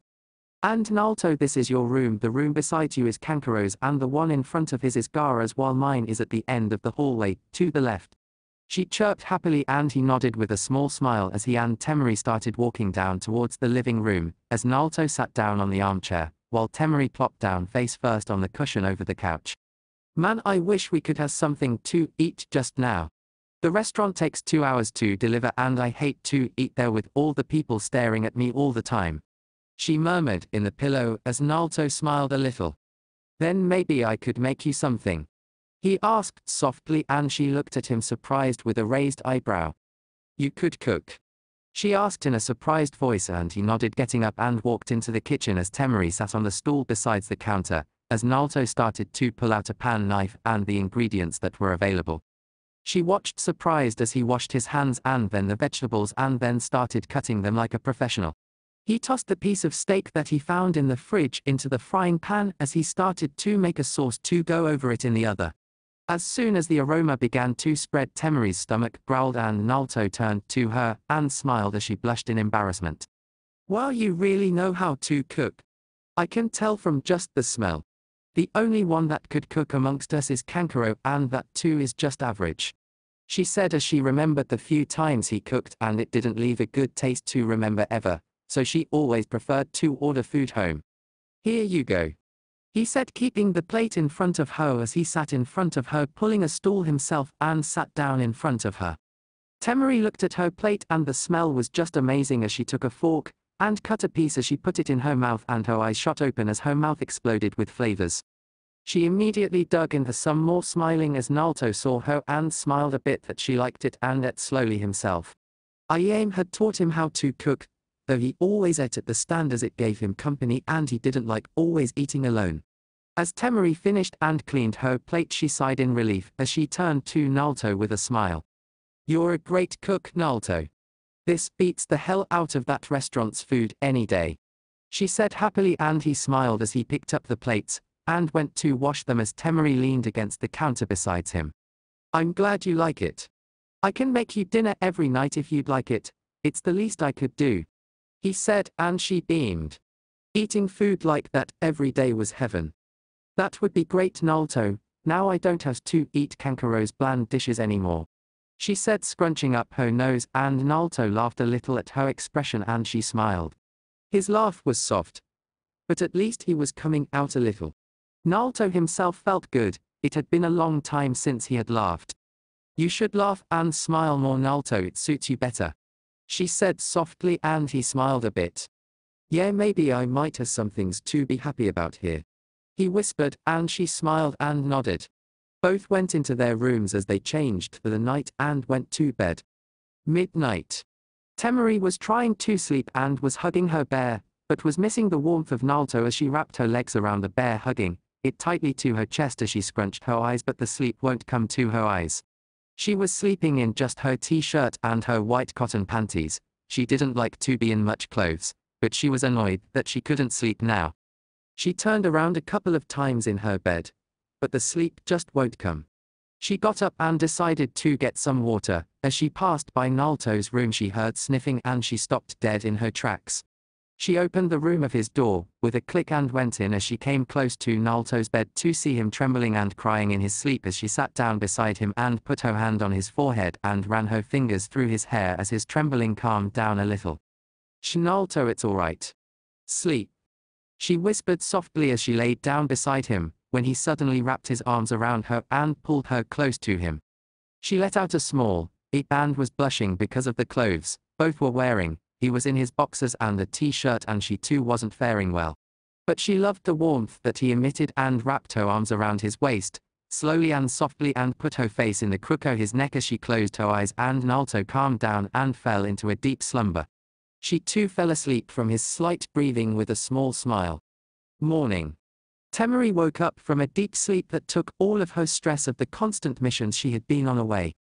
She felt two arms wrapped around her waist, and something hard but still warm on her back, and then she felt the face of Naruto buried in the back of her neck and blushed as memories of last night came back, and she tried to scoot out of his grip to avoid the embarrassing position Naruto would wake up in, but he pulled her closer and buried his face in the back of neck a bit more as her blush intensified. She decided to sleep a bit more, and closed her eyes and got comfortable and prepared for the embarrassment to come. Downstairs, an exhausted Gaara and Kankuro came in and sat down on the couch. "Man, that mission was tiring. I hate border security," whined Kankuro, and Gaara nodded. He didn't have the same problem as Kankuro since he didn't sleep, only meditated, but last night he had to do some official paperwork that to be sent in the morning and he too was exhausted. "Hey, where's Temari? She's usually up and about now," asked Kankuro, and Gaara nodded himself, wondering the same thing. "Yes, she must be sleeping in," he said monotonously, and Kankuro got up and walked towards the stairs. "All right, I'll wake her up, make her some breakfast and then sleep," he said, and Gaara nodded. He followed him as he too had to get something in his room. Kankuro walked to Temari's room and knocked as he got no answer. He knocked again a couple of times and called her, but got no answer. Gaara walked out of his room and saw him standing on her door. "What's wrong?" he asked stoically, and Kankuro turned around. "Temari isn't answering the door, should we?" "Go in," he asked nervously, and Gaara went in deep thought for a moment. Temari didn't like anyone coming into her room, especially in the morning, and would chase them to death. But he had his son and was safe. "But Kankuro." "Yes, we should," he said, and Kankuro nodded and opened the door as both peeked in to see the room empty and grew confused. Then an idea came to Gaara's mind. Naruto was living here too. He must be in the guest room and know where she was since he was the last one to meet her. "Kankuro, I has an idea," he said, and walked towards the guest room with Kankuro in tow, who was confused, but shrugged and followed as Gaara opened and entered the room, and Kankuro behind him, and stopped dead in their tracks as they saw Temari, but were shocked as they saw her snuggled with Naruto. Kankuro's jaw dropped to the ground and started muttering incoherent words, pointing his index finger at the blondes in bed as Gaara's eyes too were wide for a few moments. Temari was sleeping with her back against his chest, as he had pulled her closer with his arms wrapped around her waist, and his face buried in her flowing blonde hair. Temari, hearing Kankuro's babbling, fluttered her eyes open and saw her brothers standing there and expressions of disbelief on their faces, and she blushed a faint pink blush with the position she was in. She turned around in his arms and put her hand on his cheek, tapping it lightly. "Naruto, wake up," she whispered softly, and he snuggled into her neck. She blushed a deep crimson and was glad her face wasn't visible to her brothers. Smells nice," he muttered, and went back to sleep. Now Kankuro was pale as a sheet as he knew Temari was going to kill him, and prayed for the blonde's afterlife to be good. Gaara too was worried to his friend as he knew how Temari reacted to someone who got in with her in the same room, let alone the same bed, even if by accident. He had to save Kankuro the last time he tried to wake her up and was beaten to near death, as Temari assumed he was a pervert without even giving him a chance to explain, and had gotten the beating of his life. Naruto, wake up please. She whispered softly again, as Naruto's eyes fluttered open and he gazed into Temari's beautiful teal-green eyes, and saw that she was a bit red in the face. Temari, what are you doing here? And why are you so red? Are you sick? He asked sleepily and put his forehead against hers to check her temperature and saw that she was a bit hot. All the blood in Temari's body rushed to her face as she gazed into his cerulean orbs that were looking at her with concern. Temari, you should stay in bed today, I'll make you something to eat. You look a bit sick, he said in concern, and Temari saw his innocence and all doubts in her mind vanished about him trying something with her. What are you doing here anyways, Temari? He asked, and she smiled though still had a faint pink blush on her face. I walked past your room last night, and you were trembling and crying in sleep from a nightmare. So I rubbed your head to calm you down, but you pulled me close in your sleep. She whispered, and he nodded. I'm sorry, he whispered, and she shook her head. It's a light, you were in your sleep and I came into your room, so it's alright. She whispered, and he nodded, letting her loose as both sat up. I'll go make some breakfast. You get fresh alright, he said, and she nodded as he stood up, and saw Gaara and Kankuro standing there with stupefied looks on their faces. He smiled a bit as he walked past them. Morning, Gaara, Kankuro, he said, walking past but got no answer and thought they were a bit sleepy and walked down the stairs. Temari saw their faces and after a few moments Gaara broke out of his stupor. I approve, he said monotonously, pulling Kankuro out by the collar of his cat suit as Temari's blush returned full force at the insinuation as Gaara closed the door and she stood up and went to her room to get some shorts as she too headed down after getting her face washed. She walked down the stairs as again a wonderful aroma hit her nose and she walked into the kitchen and saw Gaara, who was staring at Naruto while Kankuro was drooling from the smell, and she looked at him in disgust. Close your mouth, Kankuro, I will be getting the first plate anyways, she said as Kankuro glared at her. And who said that? He retorted, and Temari smiled a little too sweetly at him. I did. You has a problem with that? She asked sweetly, and he gulped and shook his head as she sat down with a smile. It was great to not eat Kankuro's disgusting miso soup and rice in the morning, she thought, as Naruto kept 2 plates with fried eggs, caramelized bacon, toasts and milk as she snatched 1 plate while Kankuro went to the other, but San took it before he could get his hands on it. Hey, that's not fair, he yelled indignantly, pointing a finger at Gaara, who ignored his rant and took a bite as he spoke. We are shinobi. Nothing we do is fair, he said stoically while Kankuro fumed. He turned around feeling a tap on his shoulder as he saw Naruto handing him a plate, and he took it with a smile. Temari dug into her plate, and her tongue was in heaven. It had been a last great couple of meals, she had to admit, and he was a damn good cook. Naruto, you are a great cook, and this is 1,000 times better than that stuff Kankuro cooks and calls food, she said, eating happily as Naruto sat in front of her with a smile and ate. Indeed, said Gaara, and kept eating. Hey, yelled Kankuro as Temari giggled at their antics and saw Naruto eating his food, slowly not interested in their conversation, and smiled sadly as she too concentrated on eating. Kankuro had been told about Naruto by Gaara when he went to report his mission, so he didn't want to probe the troubled blonde too much and decided to stay quiet. Naruto finished his breakfast at the same time as Temari. As he took her plate, she tried to protest, but he took it anyways and went to the sink to clean them up. Temari followed him to the kitchen as Gaara and Kankuro were left alone. She's different around him, suddenly Kankuro said, and Gaara nodded. She is. And I approve if they get close. Naruto is better than any of the people in the village, after Temari, and I trust him with her, and I know Temari won't do anything to break his heart or betray him. She is too strong-willed for that. They are good with each other, and I would like it if they got together, he said, and Kankuro was surprised. Gaara was protective of Temari and had scared many guys who tried to approach her due to her status away, and if he approved of Naruto then that was good since he himself trusted the blonde. And from what he saw in the morning there was a chance they could get together, he mused. He wanted to tease Temari about it, but knew better than to aggravate her and be at the receiving end of her battle fan.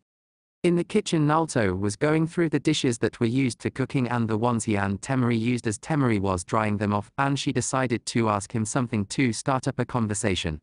"So Naruto, what has you planned for the day?" she asked curiously, and he thought for a moment and replied, "I'll start my training today. Get my body up to speed and work on my taijutsu. Then meet up with Gaara in the afternoon for my registration and getting whatever rank I'm given," he said, and she nodded, happy that he was going to get back in shape. She knew the kind of a ninja he could be and how he lashed back to protect someone when backed up into a corner, as she had witnessed it firsthand, and was glad he was a Suna shinobi now. "If you want any help or a sparring partner, I'll help you, all right," she said, and he nodded gratefully. "Thank you, but for now I'll have to train myself back to the way I was and then surpass the strength I had. I had many weaknesses in the past that I has had a lot of time alone to think about from the experiences of my previous battles. I'll work up those skills too and not rely on the Kyuubi's chakra any longer," he said softly but with a bit of determination in his voice, and Temari smiled at seeing the spark reignite within him. "All right, tell me when you are ready. I'm looking forward to that spar," she said, grinning, and he smiled a bit and nodded as he finished, and washed his hands as he went to his room to get ready. He showered and changed into the clothes that Temari bought for him yesterday and unsealed the wooden box his parents had left him and picked up the lid as he gazed at the scrolls in it. He had just read some of the books that were sealed in a scroll by his mother from the Uzumaki clan, but he didn't ever look into all the scrolls his father left him, or the scrolls on the adamantine chains and kenbutsu that his mother left him, since he believed his days as a shinobi were over. But now was the time to open them, he mused as he picked up the scroll on his father's taijutsu style, the hummingbird style used with the speed and agility with quick blows that all the Namikaze clan members were naturally entwined to. He always wondered how he was so quick that he could outrun the Konoha Unbu after his pranks when the old man sent them to catch him, but he used to run them to the ground hours before the old man himself or Urka-sensei would catch him. His heart ached as he thought of his deceased grandfather and how much he fought for him against the council for him. The only one to care when he was a child if he lived or not, and he knew that the monthly stipend that he got after he was kicked out from the orphanage was from his personal account, since the council would never approve a monthly stipend for him. He walked into a training field at the estate and found a stump nearby to practice his katas on as he read the exercises and stretches written on the scroll and started going through them. He read through the basic katas and started going through them for a couple of hours when he was finally convinced he had done enough exercises till noon, and went through the katas until lunchtime. Kazekage Tower. Council Chambers. The council structure of Suna was very different from that of the council that Konoha had. Where Konoha had a shinobi council, a civilian council and an advisory of the elder council of the Hokage, Suna used a council comprised of 10 people, all high-ranking shinobis of the village, or war veterans with plenty of experience and wisdom. Gaara came in through the door as the Unbu guarding him closed the door and vanished into the walls. Gaara sat at his seat on the round table as everyone started, wondering why he had called an urgent meeting. Gaara, seeing their confusion, decided to explain. "As all of you must be wondering why I has called you here, I'll get straight to the point," he said, and everyone nodded. They knew he liked to talk direct to the point, and they respected that aspect of his not beating around the bush. "You all must be aware who Naruto Uzumaki is, I presume?" he asked, and they all nodded, knowing the guy who defeated Gaara in the Sound invasion on the Leaf, and their most promising genin, as their reports had said after the invasion. Naruto Uzumaki was banished from Konoha 6 months ago, and the council there ordered all of its allies that if he stepped foot in their territory, he was bound to execution, he said, as the council became deathly silent until Buki spoke up. "Why would they do that? He was one of their promising and loyal genin, if what we saw in the Chunin exams was any indication." "What did he do?" he asked, and Gaara nodded, agreeing with his assessment. "He captured Sasuke Uchiha when he turned on the village to leave for Orochimaru, but the battle caused the Uchiha many injuries, for which the council decided to take out its hate on him, being the Jinchurikai of the Nine Tails, by banishing him. All of his friends and teachers turned on him, reading the false report of the Uchiha, and the presence of the Bivo's chakra only solidified their false assumptions." He spoke calmly, and whispers broke out. "Those fools, we should look for the boy. He could become a shinobi of the Sand Village, and the whole village respects him already, and he even spared Yukazi Kid-sama during the invasion, and you respect him as a brother as I've heard. Another councilman said, and Gaara smirked, looks like it won't be as hard as he had presumed. He could be a strong shinobi for our village and his loyalty is unquestioned according to reports, and we has no such orders from the Leaf Village, and neither has we signed any strong mutual treaty with the village yet, due to their unreasonable demands. Kiyo said, and Gaara nodded and smiled as all the councilmen were curious why he was smiling. There is no need for us to find him, he said, crossing his fingers in front of his mouth and closing his eyes as the whole council protested and shouted, but he cut them off. Because he is already in the village, he said as the whole room turned deathly silent and curious looks were sent at the Kazekage. Temari found him in a small village near the Sand Village and convinced him to come here.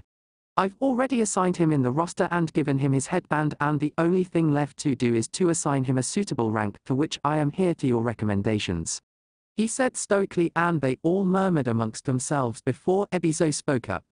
After his performance in the exams and in the invasion, I say Chunin for now is a suitable rank, if I may suggest, Kazekage-sama, he said, and the whole council agreed, and Gaara too nodded with a smile. Then Naruto Uzumaki is hereby granted the rank of Chunin, he said, and they all nodded with a smile. I have decided to put him on the reserved list for the time being, as was his request to me, he said, and they were confused and waited to hear his reasons.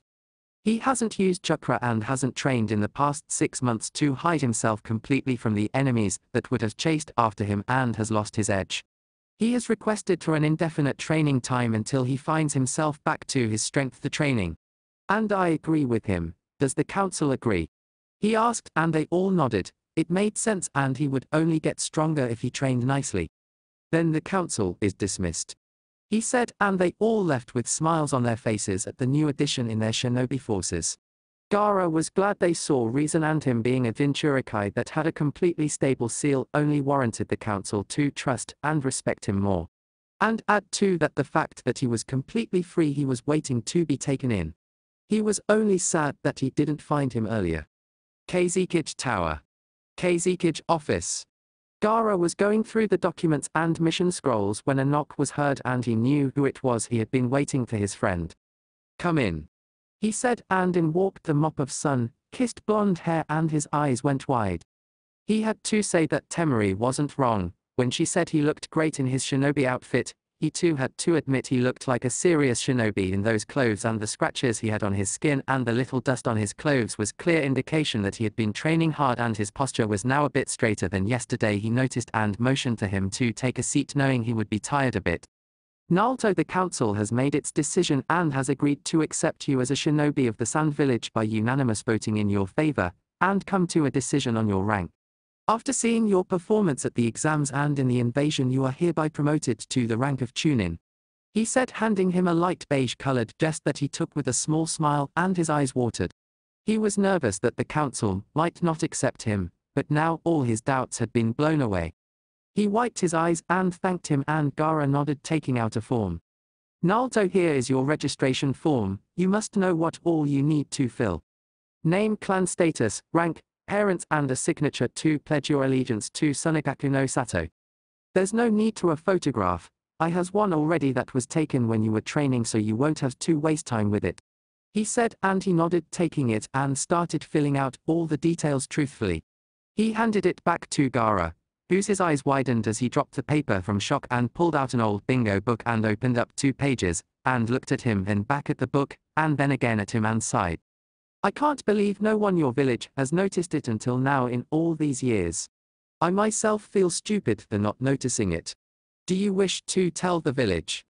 He asked, and Naruto shook his head with a small smile, glad he didn't doubt his claim. No, I'm not ready to defend myself if someone comes after me. Maybe when I'm a bit stronger. I don't care the fame either. I just want to take up my father's name, he said, and Gaara smiled sadly. You could have hidden it from me until you were ready. Why did you tell me then? He asked, and Naruto smiled a small smile. You are my cave now. I am loyal to the village, but first and the foremost to you. I won't lie to you, he said, and Gaara smiled. His loyalty to the village was unquestionable, and this was the proof. Very well, this registration form will be misplaced for the time being until you are ready to reveal it. I am glad you trust me with this, and one more thing, your request to be put on the reserved roster has been approved. You'll be reinstated when I feel you're ready or you request yourself. Here is your monthly stipend, you'll get it from me personally until you are back on missions. He said, calmly handing him the envelope, and Naruto took it gratefully. Gaara didn't want to tell him it was from him and not from the village, as he didn't want him to waste his time on D ranks for money, and he had plenty from the Sabaku fortune. Arigato, Gaara, he said, and Gaara nodded as he turned to leave, and Gaara spoke up. Naruto, what do you think of Temari?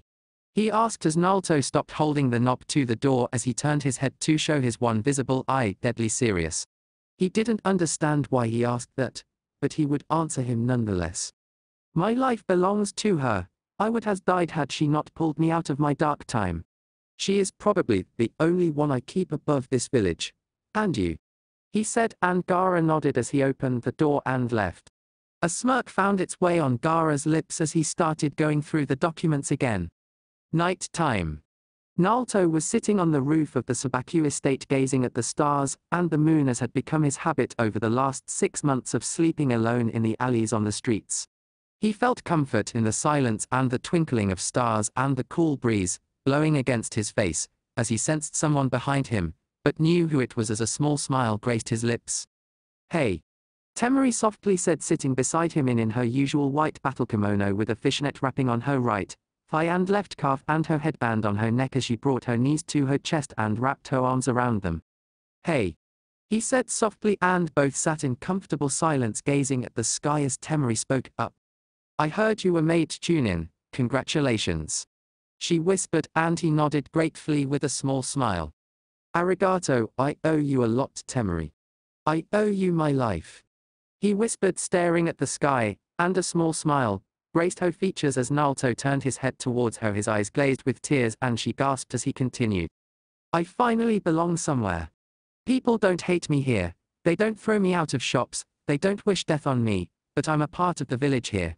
Today I felt like I had some place to belong and maybe a chance for acceptance. For the first time in my life I was happy. He said through sobs breaking down a bit as Temari brought him close to her and hugged him.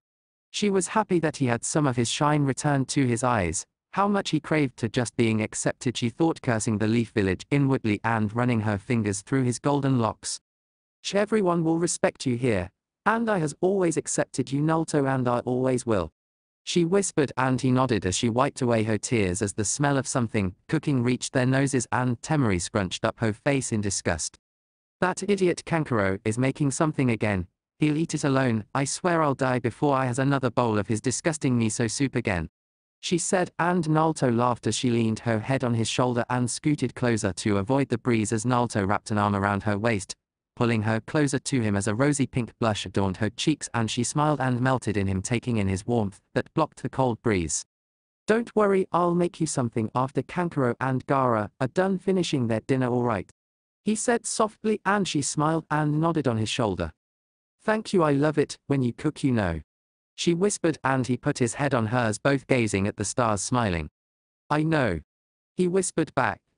Both of them entered an hour after Gaara and Kankuro had finished with their dinner, and Naruto cooked her up some curry and rice and too, her surprise a caramel pudding that she devoured much to his amusement, and he gave her his portion too, seeing her happy face as she ate it and sighed contentedly.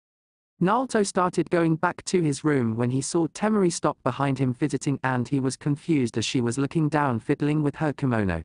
He put a hand on her cheek and brought her face up to meet his eyes as he looked at her, concerned. What was wrong? What's wrong, Temari? He asked, and she looked in his eyes, looking at her in concern, and had a faint blush on her face as she decided to make her embarrassing request. I kinda wanted to ask you if we could share the same bed. I like it when someone holds me. I haven't had anyone since my mother and has always slept alone. So I was thinking, if you wouldn't mind. She stopped as Naruto chuckled softly, and she looked at him hurt and averted her eyes, thinking he was making fun of her as a tear rolled down her eye. She had told him her problem and showed him her vulnerable side, and now she felt stupid. Temari, look at me. He whispered softly, and she didn't meet his eyes as he put his other hand on her cheek, forcing her to look at him as he gave her a small smile. You didn't even have to ask. He said softly, and her eyes widened as she hugged him tightly, and he hugged her back, chuckling softly as she punched his chest, muttering "Baka," and smiled, burying her face in his chest. Go on and get changed into something comfortable, all right? He whispered, and she nodded and went to her room to get changed into her t-shirt and some skin-tight shorts that she wore in the nights. Last night had been embarrassing enough to sleep with him in her panties, and she was at least going to wear something comfortable and respectable tonight as she opened the door and blushed seeing him in his boxers and t-shirts. Naruto, are you going to wear that to sleep? She asked, and he looked at himself confused. Is something wrong with it? He asked, innocently, honestly, not understanding what the problem was. No, it's nothing. She said, blushing a faint pink blush, and he shrugged as both got into the bed, and she laid her head on his chest, wrapping her arms around his waist as he pulled her closer and took in the scent of her hair. She smelled like desert lilies, he mused, and both cuddled up as Temari sighed in satisfaction. Naruto was glad too, since the last 2 nights he had slept with her, there were no nightmares to haunt him, and he had slept peacefully as both of their eyes drooped heavily and Temari yawned cutely. Good night, Naruto. She whispered softly. Good night, Temari. He whispered back, and both fell into a deep slumber, the peaceful silence of the night, and the cool breeze coming through the window claiming them as both slept, enjoying each other's warmth. Chapter 4. Next morning. Temari woke up to see the peacefully sleeping face of the whiskered blonde on her side, cuddled up to her, and smiled as she buried her face in the crook of his neck, and he held her tightly closer to him, and she felt so safe in his arms. Kankuro was gone for a patrolling mission early this morning, and Gaara always left early so she could sleep in as she closed her eyes and snuggled into him. She was suddenly woken up by a knock to the door of the estate as she growled, and got out of bed, and Naruto woke up rubbing his eyes and yawning. She got to the main door and opened it up in an annoyed manner when she saw Lady Kiyo standing there. Lady Kiyo, this is a surprise, is there something wrong? She asked politely, and Lady Kiyo smiled, waving her off. No, Temari Haim, I just wanted to meet this new tune-in that I heard about yesterday at the council. Naruto Uzumaki was his name if I remember right. She said, and Temari looked at her surprised. She had thought of many reasons for her visit, but this surely wasn't one on her list, she thought. What do you want with Naruto, Lady Kiyo? She asked politely, that held a cautious tone to it, and Lady Kiyo chuckled slightly, confusing her. Can't we go in and talk about it? My old legs get tired very easily now, you know. She said playfully, while Temari blushed in embarrassment. Of course, where are my manners, please come in. She said politely, ushering her in, and picked up her headband from the drawer in the table at living room and tied up her hair in a high ponytail as she offered Kiyo a seat, who sat there with a smile. I'll go and get Naruto, she said, and Kiyo nodded and smiled, sitting there as she went upstairs to go get Naruto. She entered the room to see Naruto come out, wiping his face with a towel, and smiled at her. Who was it, Temari? He asked softly, and she gave him a smile. It's Lady Kiyo. She is one of the 2 honorable elders of the village and is highly respected. She wants to meet you, she said, and Naruto tilted his head to the side in confusion. Me, what for? He asked in a confused voice, and she shrugged. Lady Kiyo is a strange woman. She will only talk to you about what she wants. Let's go, she said, pulling her with him by the hand, and Naruto just followed her and sat on the armchair to see a pretty old lady looking at him, surprised at first, and then with fondness, and he grew even more confused. I'm sorry, Lady Kiyo, but I don't really know you, so may I ask what you wished to see me for? He asked, and she smiled at him, picking up a biscuit on the table as she spoke. Straight to the point and not wasting any time, just like an Uzumaki, she said cryptically, and Naruto grew uncomfortable hearing this. Temari saw his uneasiness and herself grew confused by what she said. Naruto got up to leave the room and calm himself down. I'll go make us some tea. I'll be right, BA. He said, but was cut off as Kiyo spoke up, cutting him off. I had my suspicions, but you really are his son, the same hair, the same eyes and her face. Now I has cleared all my doubts, she said as Naruto stopped dead in his tracks, and Temari grew scared as she saw a dangerous glint in his eyes. I don't understand what you mean, he said in an all too calm tone, but Temari sensed the low warning tone in it and glanced at Kiyo, whose smile was getting wider by the minute. Please, you know absolutely what I mean, Naruto-kun, don't play dumb with me. She said happily as Naruto calmed himself down, and went through hand seals and put his palm on the ground as seals covered the room and then disappeared. Privacy seals, and of such high level, with only hand seals, you are a true Uzumaki indeed. She said happily as Naruto turned his full gaze at her, and Temari grew uncomfortable at the situation that was unfolding. Who told you? He said in a tone that meant business, and Temari turned to Kyo, who had her usual smile on her face, and motioned to Naruto to sit down, and he did so hesitantly beside Temari, who was looking at him with worried eyes. Naruto, what's going on? She asked in a soft and worried tone, and he sighed and sat down beside her, wrapping an arm around her shoulder, bringing her close as she leaned in and put her head on his shoulder, and he sighed knowing he had to tell her now, though he wanted to wait a few days to tell her. Is it right to tell her, Naruto-kun? Kyo asked, and Naruto glanced sharply at her, and she flinched back. Do not wish to tell me who I could and could not trust. It is my secret to tell, and I do not mean any disrespect, but it is my decision. He said calmly, and she nodded with a smile. Temari, she's talking about my parents. She knew them. He said, and she turned to him with curious eyes. You never told me about them after that night I asked about that letter. She said, and he nodded with a smile. But how does she know them, and who are they? She asked, and he turned a glance to the smiling Kyo. That I wish to know as well. He said, and her smile dropped as she spoke up. I met them during the ending of the Third Great Shinobi War. They were great people, the only ones I respected from the Leaf after the events of the Second Great Shinobi War. Your mother was a great person, Naruto-kun, and a good friend of mine. She had the fiery red Uzumaki hair and the temper to go with it that only your father could handle.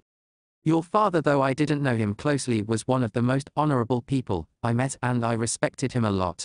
Both were the last of their clans, and when I heard the name Uzumaki and that you were in the village, I had to meet their son. Not many remember their clans since they were almost extinct after the Second Great Shinobi War. She said fondly, and Naruto smiled as Temari put a hand on his cheek, turning his face towards her. Naruto, who were they? She asked softly, and Naruto put a hand over hers and sighed. Their names were Kushina Uzumaki, the princess of the Uzumaki clan and the heiress to Uzashigaka. My father, he was.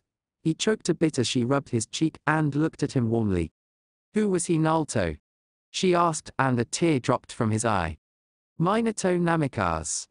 He whispered, and she thought for a bit. She had heard that name before, but where? Then realization came across her face, and her eyes widened. The yellow flash, the Yondem Hokage Minato Namikaze. She asked in disbelief, and he nodded.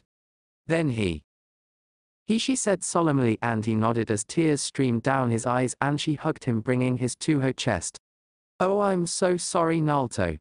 She whispered, running her fingers through his hair as he sobbed in chest, and she put her chin on his head, cooing him. I'm sorry, Naruto-kun, I didn't want to bring back bad memories, I just came to see her son. Kyo said in an apologetic voice, and he shook his head, wiping his eyes. Don't be, I'm glad that I met someone who knew them personally. If you don't mind, can you tell me something about them? He asked, hopefully, and she nodded with a smile. Of course, Naruto-kun, today I has a council meeting unfortunately, but hopefully tomorrow you can come to my house. Temari Haim knows where it is. She said, and he nodded gratefully. That would be very nice, Lady Kyo, I am really grateful. He said, and she nodded and turned to leave, and Temari and Naruto walked back to the living room and sat down on the couch in silence as Temari broke it. Naruto, does Gaara know? She asked, and he nodded, and she looked down. Then why didn't you tell me, Naruto? Don't you trust me?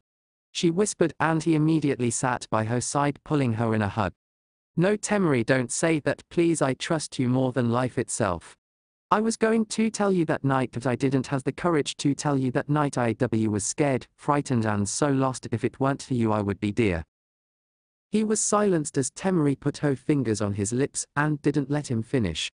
Shh, don't ever say that, Naruto. She whispered, and he nodded, holding her to his chest. When will you reveal it to the village? She asked, and he smiled. He too wanted to take up his father's name soon, but the time wasn't right yet. I'm not strong enough to protect myself if someone came to me to get revenge on my father, and they might use anyone close to me as leverage if they fail. I can't let anyone else be in danger because of me. He whispered, and she nodded in his chest. I'll keep it a secret until you're ready, trust me. She whispered, and he nodded. I trust you, Mari-chan. More than anyone in the world. He whispered, and she blushed a faint pink blush and looked up. What did you call me? She whispered, and he realized what he had called her and looked down, not meeting her eyes. He remembered how Sakura used to hit him and curse him when he had called her with an affectionate name, and she too hated it, he realized. I'm sorry, don't mind me, I didn't mean. He started nervously babbling, not wanting to lose her friendship too, but was silenced as Temari put her fingers on his lips and gave him a heartwarming smile. Hush, I don't mind. In fact, from now on call me that, alright? She said softly, and his eyes watered. She didn't mind it, he thought, and she pulled him into a hug. Arigato, Mari-chan. He whispered, and she nodded, running her fingers through his hair, and had a faint pink blush, liking the way he called her so affectionately. You never has to thank me, Naruto-kun. She whispered, and he nodded and looked up at the way she had called him, and she sensed the origin of his confusion and answered. You didn't think only you can call me like that, right? She asked playfully, and he smiled, shaking his head. No, Mari-chan, you can call me whatever you like. He said in a small voice, and she put a hand over his cheek and rubbed his cheek as he leaned into her touch. He was never close to anyone, and no one showed him any physical contact, and he liked it, he thought. Naruto-kun, you don't have to be scared of talking to me like that. Speak what you want with me, alright? I won't get angry, I promise. She said softly, rubbing his cheek, and he nodded. She wanted him to get out of that shell he had receded himself into. He nodded, smiling gratefully as he went into the kitchen, and both had breakfast and sat in a comfortable silence before Temari spoke up. Hey Naruto, you know how to play shogi? She asked suddenly, and he looked at her surprised, then shook his head. No, no one really played with me before, but if you explain the rules I might be able to play. He said in a small voice, and she nodded and beamed. No one liked to play shogi with her since they thought it was boring and she always won. She got up and walked up into her room and went through her closet, finding what she was looking for, and came down to the living room with the board and laid it in the middle of the couch as both sat in front of each other. Alright Naruto, this is a strategy game just like a real battlefield, it requires strategy, now I'll explain the pieces and rules, alright? She said, and he nodded. Kankuro came back from patrolling along with Gaara for breakfast to see Temari and Naruto ready to play shogi. Hey Naruto, you don't have to play with her, it's no fun, she always wins. He said, and Temari smirked. That's because you're too dumb to play a mind game instead of those dolls. And my mind is one of the best strategic minds in the village, you idiot. Temari said tauntingly, and he fumed at the insult. Temari, you shouldn't underestimate your opponent, said Gaara stoically, and she looked at him with a smirk. Please Gaara, no one has ever beaten me in shogi and I just explained the rules to him, she said smugly as Kankuro spoke up. Yeah Gaara, the kid won't win, I hate to say it, but I bet he doesn't win even if he played 10 games, said Kankuro, and Gaara's lips twitched upwards. I'll take that bet. I bet 500 Ryo on Naruto, he said monotonously, and Kankuro looked at him with a raised eyebrow. Alight, it's your money, if you want to lose it so badly, you're on, he said with a smirk as Naruto glanced at him nervously. Gaara, Temari's right, it's my first time playing it and I'm no good at strategies and you can lose a lot of money, he said nervously as Gaara put a hand over his shoulder. As you Makey, if there's one thing I know about you is to never count you out. You has a knack for pulling the unexpected, he said, and Naruto nodded hesitatingly. Alright Mari-chan, let's play, he said softly, and she nodded with a smile. Kankuro raised an eyebrow at the affectionate name, and saw that she didn't mind it, maybe he should try it too. Yeah Mari-chan, win me some money, he said with a perverted chuckle, indicating something, and Gaara took a step back and the temperature in the room dropped as Temari's bangs shadowed her eyes. What did you just call me? She asked sweetly with a very sweet smile as Kankuro started sweating. A moment later his screams were heard in the village, as Temari beat him to an inch of his life with her battle fan, and Naruto and Gaara decided to do the intelligent thing and stood back. Shouldn't we help him? Naruto asked Gaara nervously, who looked at him incredulously. You want to risk getting that? He asked in disbelief as Naruto glanced at Kankuro. Not there. Oh my jewels. He shouted as both Gaara and Naruto winced, and Naruto walked up to Temari and wrapped his arms around her waist from behind and put his chin on her shoulder, calming her down. Mari-chan, that's enough. I think he has had enough. It was just a joke, he said softly, and she put down her fan and smiled as her anger died down and turned her eyes to Kankuro, was hiding behind Gaara's leg. Alright, but if you call me that again, or give any insinuation like that, chuckle, she said, leaving the threat hanging in the air. And he nodded furiously. All of them sat around the board as Temari made the first move as Naruto asked her to, and he instantly moved his piece. This went on like this for an hour, as she would think furiously for a few moments and Naruto would instantly move his piece. Temari was getting frustrated as Naruto moved his next piece instantly and captured her king. That's check and mate, Mari-chan, he said softly, and she gave out a frustrated cry and Kankuro's jaw dropped to the ground and Gaara smirked. How did you do that? You has no strategy, you move your pieces instantly without thinking the moves ahead, and this is your first time playing it. How did you do that? You are so, she said in a frustrated tone, as Gaara finished her sentence. Unpredictable, he said calmly, and she nodded, slumping in defeat. She looked at Naruto with curious eyes, who was grinning. Wow, Mari-chan, that was fun and you are good. You almost got me a couple of times. We should do this again sometime, he said in a happy voice, and she smiled. Her anger died down seeing him happy, and she nodded with a smile. Gaara put his hand in front of Kankuro, who grumbled and emptied his wallet in his hand, and Gaara counted the money slowly to infuriate him, and he fumed. Alright, I'm going out to train, he said, and they nodded as he walked out and went towards the training fields. Time skip 2 weeks later. 2 weeks had passed and Naruto had been training hard to bring his body and taijutsu to a good level. He had played shogi several times with Temari in the night, with each time him winning or losing when Temari tricked him to look at her or somewhere else and would change the pieces, and both would laugh, after a few moments of staring blankly at each other, with Naruto tackling and tickling her as she begged to him to stop, and both would roll on the bed and fall asleep laughing and in each other's arms. He had visited Lady Kyo a couple of times, and she had told him all about his parents and how they were in life, and how much she loved his mother and respected his father, though resented Konoha as a whole all that much.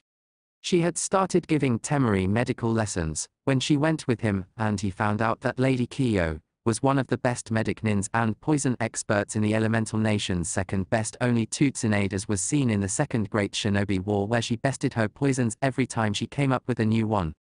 Naruto was going through his father's taijutsu katas, and suddenly, a gust of wind came towards him, as he jumped back and saw Temari standing there, one hand on her hip and the other on her fan as she stood there grinning. A blush crept across his face as he saw her new attire. She wore a blue battle kimono, with a deep neck cut, which was mostly covered by the Unbu armor over it, and a red belt tied on her waist flowing in the air, and a dark blue skirt with slits on both sides showing of her toned creamy legs, and the usual fishnet she wore on her legs. She wore her now black headband on her neck with black shinobi sandals to match them. Search for the pic of Temari at the end of Part 1 on Google or Narutopedia. Naruto thought he hadn't seen a kunoichi look this deadly and beautiful before. Hey Mari-chan, he said softly, and she walked up to him and stood before him. They had sparred a couple of times in taijutsu before in the past weeks and found out that it was her weakness, which she was now trying to get fixed by learning her family's style, which was a defensive style, as her family has always relied on some form of long-range offensive style before, and it was created to work out their weakness at close combat. Let's has a spar, alright, she said, and he nodded as both took a few steps back as she opened her fan to the first moon and blew it towards him as Naruto jumped sideways and put his hands in a cross-hand seal. Ninja art multi-shadow clone jutsu, he yelled, and created 30 clones who divided into 3 battalions, and covered her as they were about to charge. She opened up the fan to the third moon and channeled chakra to her fan as it hummed and glowed. Wind style, Wind Scythe Jutsu, she said, opening her fan completely and crouched down, swinging her fan at a 270-degree angle, taking out all the clones, and her eyes widened. The real wasn't amongst them. She tried to turn back, but an arm wrapped around her waist and held her loose to a strong chest from the back as a kunai was on her neck. Naruto pulled her closer, her whole body pressed against his as he whispered, "Yield, Mari-chan." He whispered in her ear, sending shivers down her spine, and she turned around in his arms and gazed into his cerulean eyes as she tripped him and disarmed him, pinning him on the ground as she had a leg on either side of his waist and her face in front of his. "You lose, Naruto-kun," she whispered softly in his ear, and Naruto gazed into her eyes and whispered breathlessly before he leaned up and captured her lips. "How you win?" he said before capturing her pink and soft supple lips as she was wide-eyed for a moment before she relaxed and returned the kiss, putting her hand behind his neck, deepening the kiss. She had a mischievous thought as she licked his bottom lip softly, and he gasped as she took advantage of it and pushed her tongue into his mouth, exploring it. Naruto was stunned as she did that, but after a moment he relaxed and massaged her tongue softly, letting her do what she wanted to as she kept exploring his mouth, and was grateful that he was just gently massaging her tongue and letting her do what she wanted, not pushing her for anything. They broke off after a couple of minutes as Temari was flushed with a scarlet blush on her face, and Naruto had his eyes glazed to a moment before he brought her head down, putting it in the crook of his neck and holding her against him. Her body pressed tightly against his as he had her wrapped around him. Temari just wrapped her arms around his waist and sighed in content with a smile, closing her eyes as she snuggled into him. Both stayed silent as Naruto took off her bands, holding her hair and letting it flow freely as he ran his fingers through her silky blonde hair and took in her scent that he loved. He admitted that he had developed feelings for the kunoichi, and this wasn't the petty stupid crush he had back in Konoha, this was something more. He rubbed her back as she snuggled into his neck, and he smiled. He liked holding her close to him. It just completed him. But it was wrong. She didn't deserve someone like him. She was a princess of the village, and any guy will be happy to be close to her. She deserved someone better. He had to stop before anything else happened. "Mari-chan," he whispered, and felt her breath on his neck as she kissed him a little on his neck. "MMHMM." She softly moaned, and he ran his fingers through her hair. "We should stop this," he whispered, and her eyes snapped open as she gazed into his eyes with hurt in her eyes as her bottom lip trembled. Her eyes watered as she thought of why he had said this. "You don't like me? Am I not pretty enough? Or am I too hard-headed for you?" she asked in a hurt tone, and his eyes widened, and he averted his eyes. "No, it isn't you. It's me," he whispered, and now she was confused. "What do you mean?" she asked softly, keeping a hand on his cheek, forcing him to look at her as she saw a tear roll down his eye. "You are a princess of the village, you deserve someone better, not someone like." He was cut off as she crashed her lips on his, and he melted in her kiss. She gave him the most passionate kiss she could muster as she broke off, both breathing hard. "I really like you, Naruto. I haven't felt this way for anyone before. I trust you, and when you hold me I feel safe. I don't even let my guard down in front of my brothers, but with you it's different. I don't know what it is, but I want you to hold me forever. I can't sleep without holding you, and when I'm with you I feel vulnerable, but the simplest of those touches you give me to reassure me. I feel like I can do anything. You cook and take care of me like a princess, and I like those small things that you take care of for me. You never even look or glance at me in a new and decent way, and I love that innocence behind all the pain and sorrow in those deep blue, cerulean pools you look at me with. Please, Naruto, just tell me this, do you like me too?" she asked softly, rubbing his whiskers as he said nothing for a moment before he flipped her around and crashed his lips onto her, answering her with the passionate kiss he wanted so much. He licked her bottom lip gently, and she opened her mouth, giving him access as she put one hand behind his neck, pulling him closer, deepening the kiss, and the other grabbing his hair as he explored her mouth, and she massaged his tongue softly. He loved how soft her tongue was and how she had given her access as he explored her cavern bit by bit and broke off the kiss as she whined a bit at the loss of contact, but he kissed her jawline softly and she moaned and breathed hardly. He went down to her neck as she turned her head away, giving him more access as she held his head closer, and he kissed and licked the soft skin of her neck. He pulled off the unblue armor and threw it aside and pulled her blue kimono a bit sideways as now she was a bit worried what he wanted to do.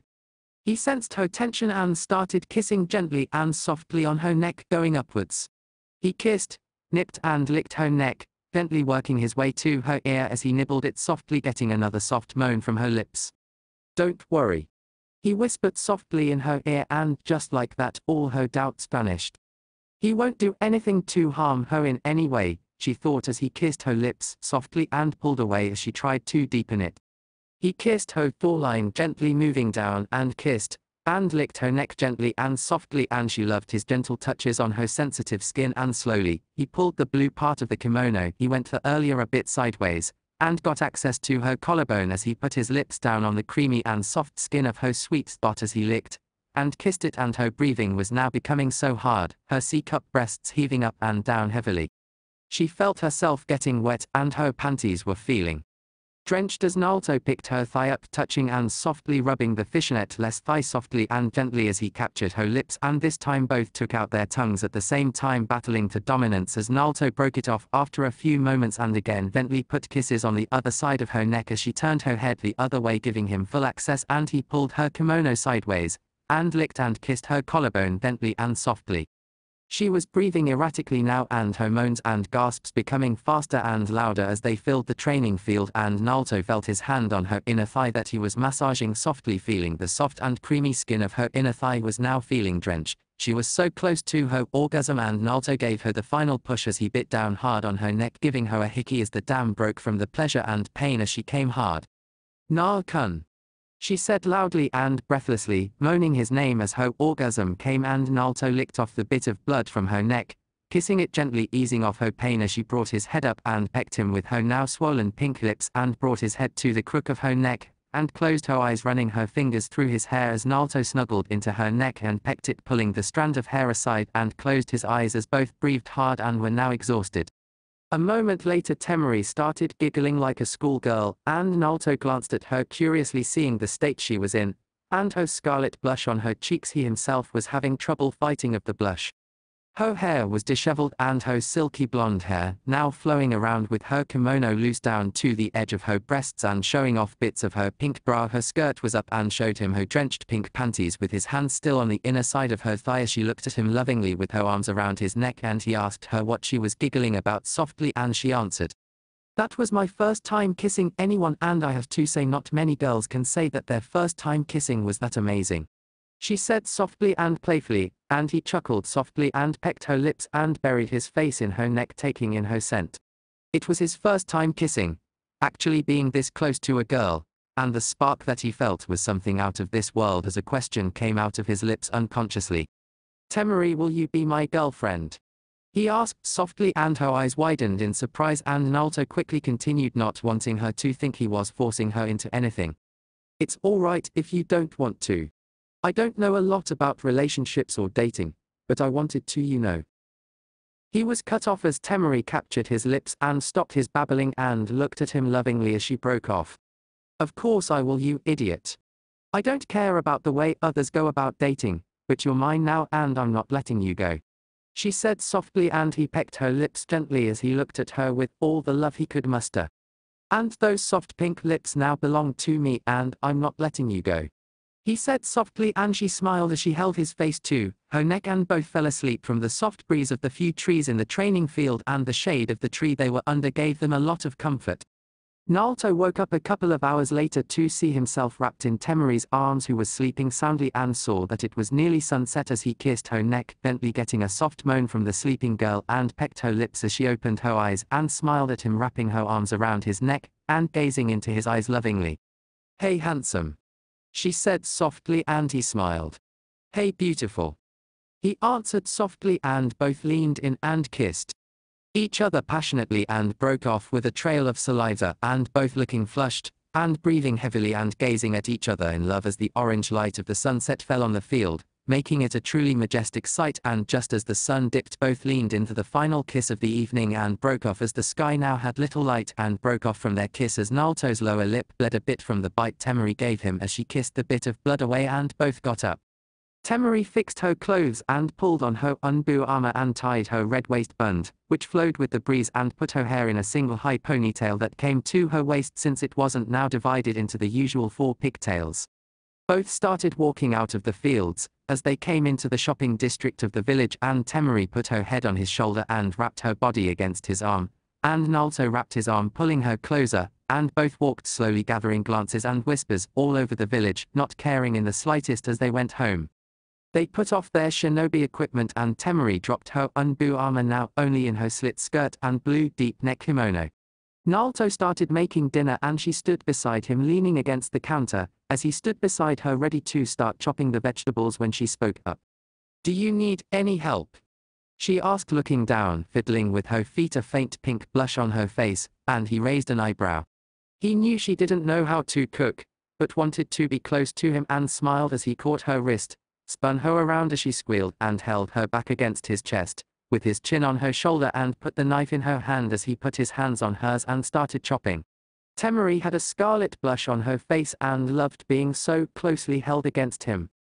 "You're an even better cook than I am," he said softly and playfully in her ear as he put her hand on the handle of the pan, putting the cut vegetables in the boiling water for the soup, and she elbowed him, giggling as he prepared the tempura for the shrimp in the same way. Gaara and Kankuro came in the kitchen and watched with stupefied expressions at the couple that were giggling and cooking, lost in their old world. Kankuro's jaw was on the ground as he was pointing his finger at them, and his jaw moved up and down, but no words came out. Gaara came out of his stupor and smirked. "Guess they finally got together," he said as he looked at them in disbelief, and both walked beside the couple, gaining their attention as both Naruto and Temari smiled at them, and Temari had a blush on her face. "What has you done to my sister? She never acts this nicely to anyone," Kankuro said stupidly as the temperature in the room dropped and Gaara took a couple of steps sideways from the now shaking boy. "What did you just say?" she asked sweetly, and Kankuro turned pale as a sheet and started apologizing and holding his hands in front of his jewels, but she didn't want to have any of that.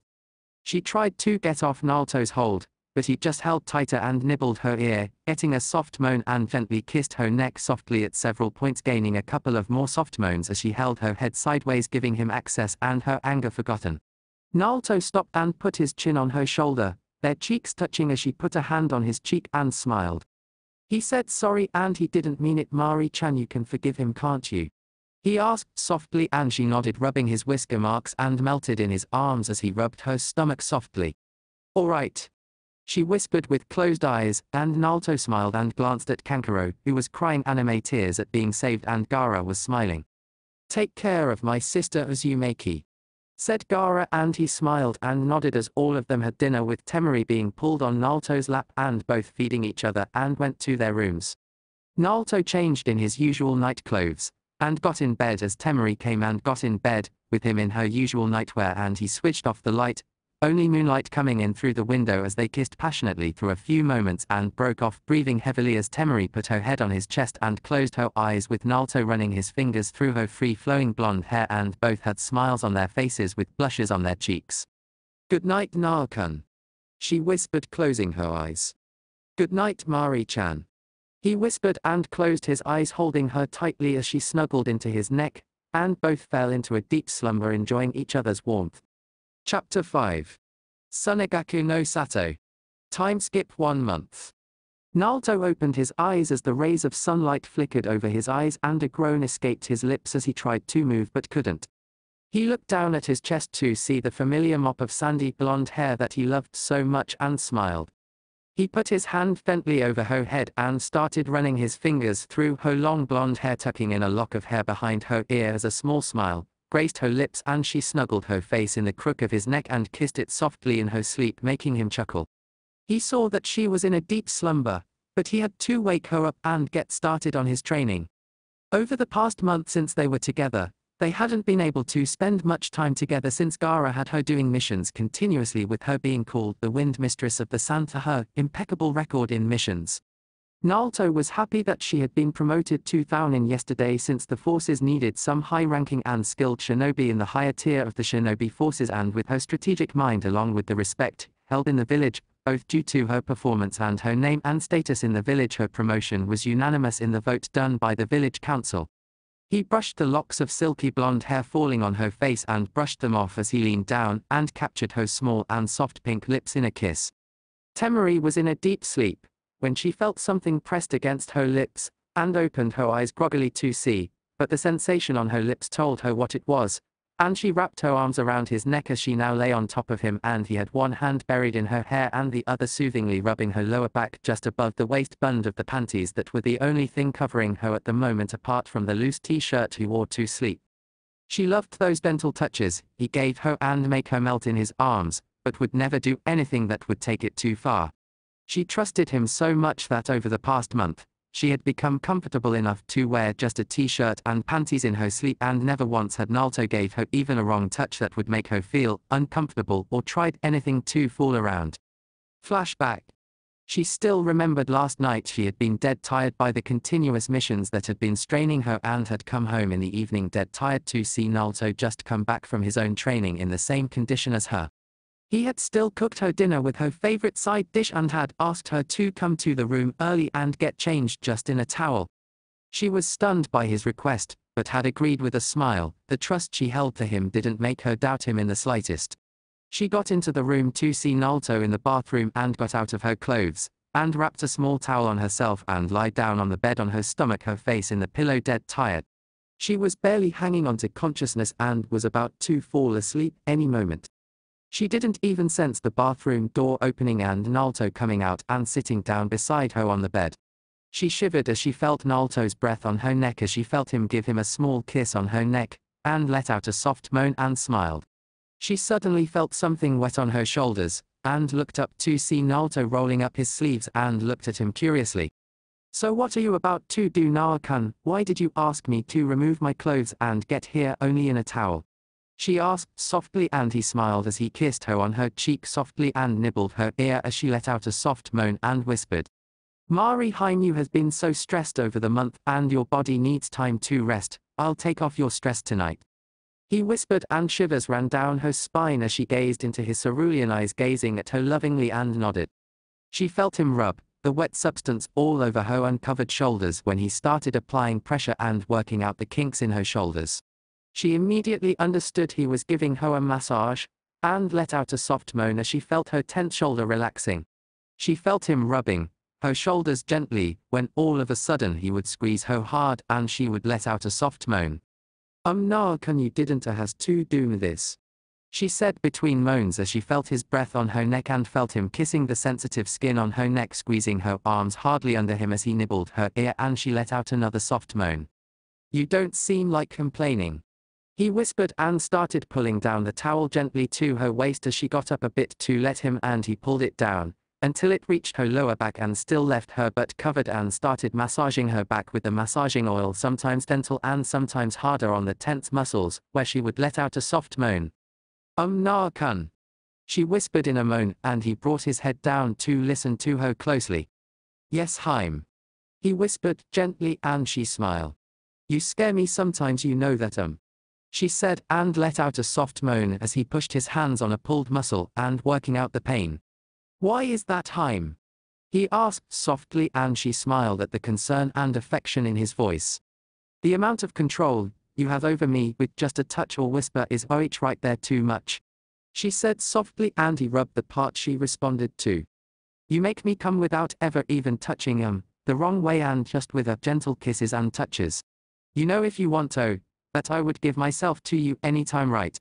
she asked between soft moans and gasps, and he smiled and brought his lips to her neck, kissing her neck softly, and then kissed her softly on the ear, squeezing her forearms tightly as she let out a soft moan.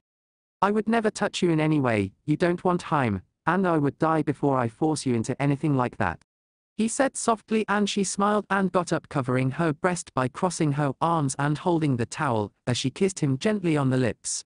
"I know," she whispered softly, with one hand rubbing his cheek and the other holding the towel.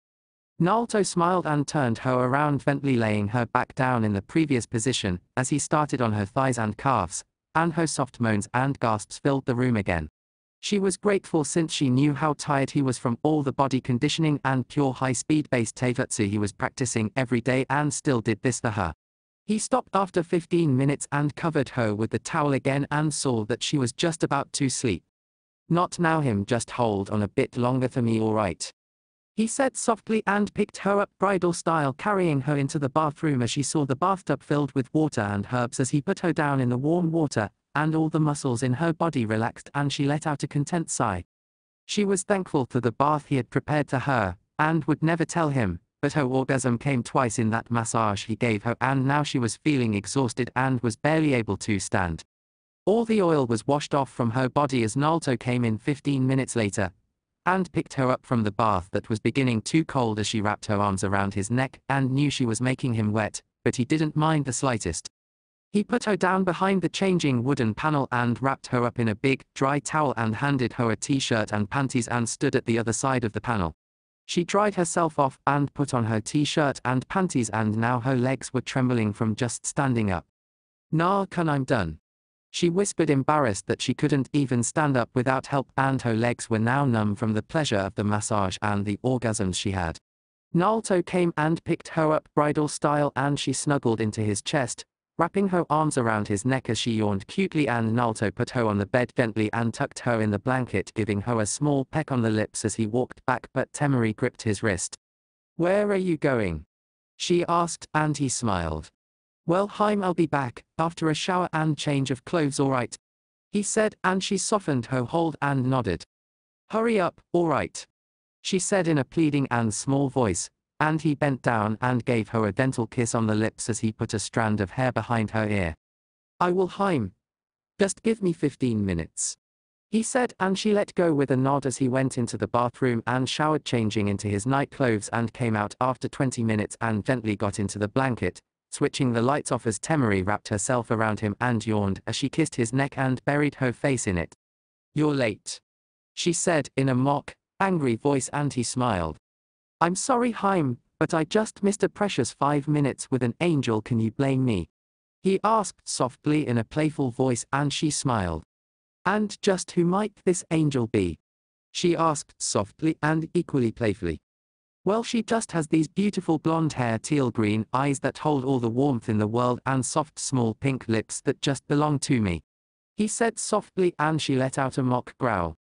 "Well, mister, you're not getting out of your punishment so easily," she said in a mock stern tone, and he smiled mischievously. "Is that right?" he asked playfully, and kissed her nose and started kissing her all over the neck, and she giggled, feeling ticklish.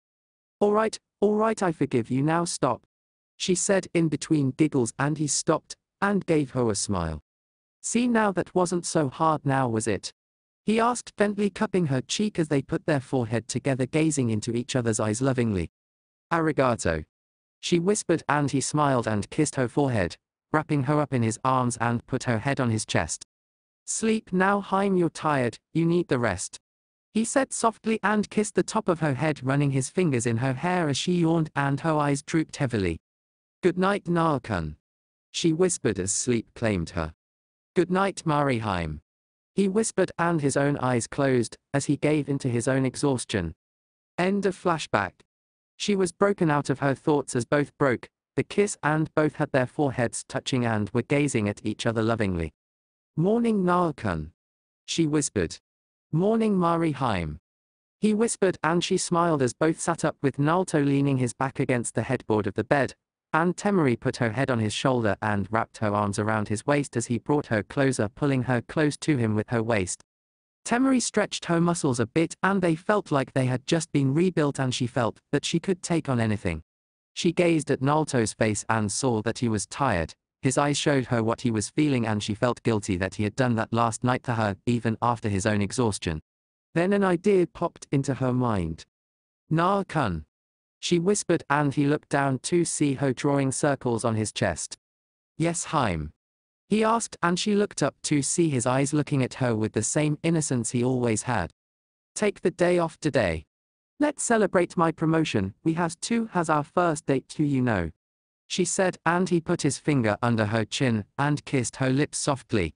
"All right," he said, and she beamed.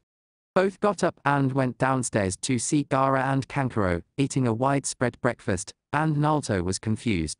Why were they eating breakfast they ordered from the outside when they liked his cooking? Gaara caught his questioning look and spoke up. We thought you might be too tired to cook, so we ordered from the outside, he said stoically, and Naruto nodded as both Temari and Naruto took their seats. Yeah, after all those noises we heard last night, we thought the both of you might be too tired, said Kankuro, giggling perversely as Temari had a scarlet blush on her face and her eye was twitching dangerously at his insinuation. She glanced at Naruto and saw his head tilted to the side in confusion and looking so innocent that she resisted the urge to yell kawaii and glomp him. She turned to Kankuro and decided to explain before Gaara spoke up. As Yumeki, you didn't hurt or force her, did you? If you weren't gentle to her last night, I swear, he said as sand swirled behind him, and Naruto was even more confused. He was quite gentle in his massage in his opinion. I was quite gentle, I think. Did I hurt you, Haim? He asked innocently to a tomato-red Temari who knew he didn't get what he was saying right now, and she decided to clear it all up before Naruto made it all worse. But when she saw the innocence in his eyes, she just put a hand on his lap and he was silenced as he waited for an answer, and she took deep breaths to calm herself down. Listen, Gaara, last night Naruto just gave me a massage, nothing else. You are misunderstanding it, she said, calming herself down, and Gaara's eyes widened before he understood his mistake and nodded. I see, he said with a small smile. He should have known those two weren't like that, but Kankuro decided to add his own 2 cents unfortunately. Oh yeah, a massage. What kind of a massage? He asked, giggling perversely as the volcano named Temari exploded. Kankuro was heard all throughout the village as his screams were heard all throughout the village. Naruto was thinking of calming down Temari, but Gaara put a hand over his shoulder and shook his head. Then he tried to think what the misunderstanding was all about. Hey Gaara, what did you two think we were doing last night? He asked innocently, and Gaara answered. We thought you two were having sex, he said stoically, and Naruto became as red as a tomato. Oh, he said intelligently, and knew Kankuro was now all on his own. Temari wasn't going to stop until she was done with him. Both Gaara and Naruto ate, ignoring the screams of the puppeteer, as after a few moments Temari came dusting off her hands, leaving an unrecognizable Kankuro behind, and ate happily. Temari, I has an idea for the date, if you would like to hear it, Naruto said shyly, and she smiled. He was a great and cheerful person, ever since she had broken him out of his shell and back to his happy self, but was now a bit calmer than before. No one knew it except her, but he was a shy boy when it came to romantic stuff, and she knew he didn't have any idea what dating was, but was still attempting to do it to her, so she nodded. Alright Naruto, you surprise me today, alright, she said, and he nodded, happy that she trusted him to plan the date. Alright Temari, get ready, we are going to spend the whole day together on our date, he said happily, and she smiled. Gaara too smiled, seeing his sister and best friend so happy, and he admitted that they made a fine couple. Naruto prepared the food for lunch and put it all in a basket and sealed it in a scroll as he dressed up in his usual clothes and waited for Temari to come down. He heard footsteps from behind, and his breath was caught in his throat as he saw Temari come down. She was wearing a thigh-length, white silk kimono, with blue desert lilies embroidered on the bottom, and had her hair done in a loose bun with a senbon needle holding it, and her 2 bangs loose from her usually tied hair, framing her face. She was wearing blue shinobi sandals and no makeup, not that she needed it in his opinion, and was gazing at him with curious eyes and a faint pink blush on her face. So how do I look? She squeaked out timidly, and he walked up to her as she was looking down, too embarrassed to look at him.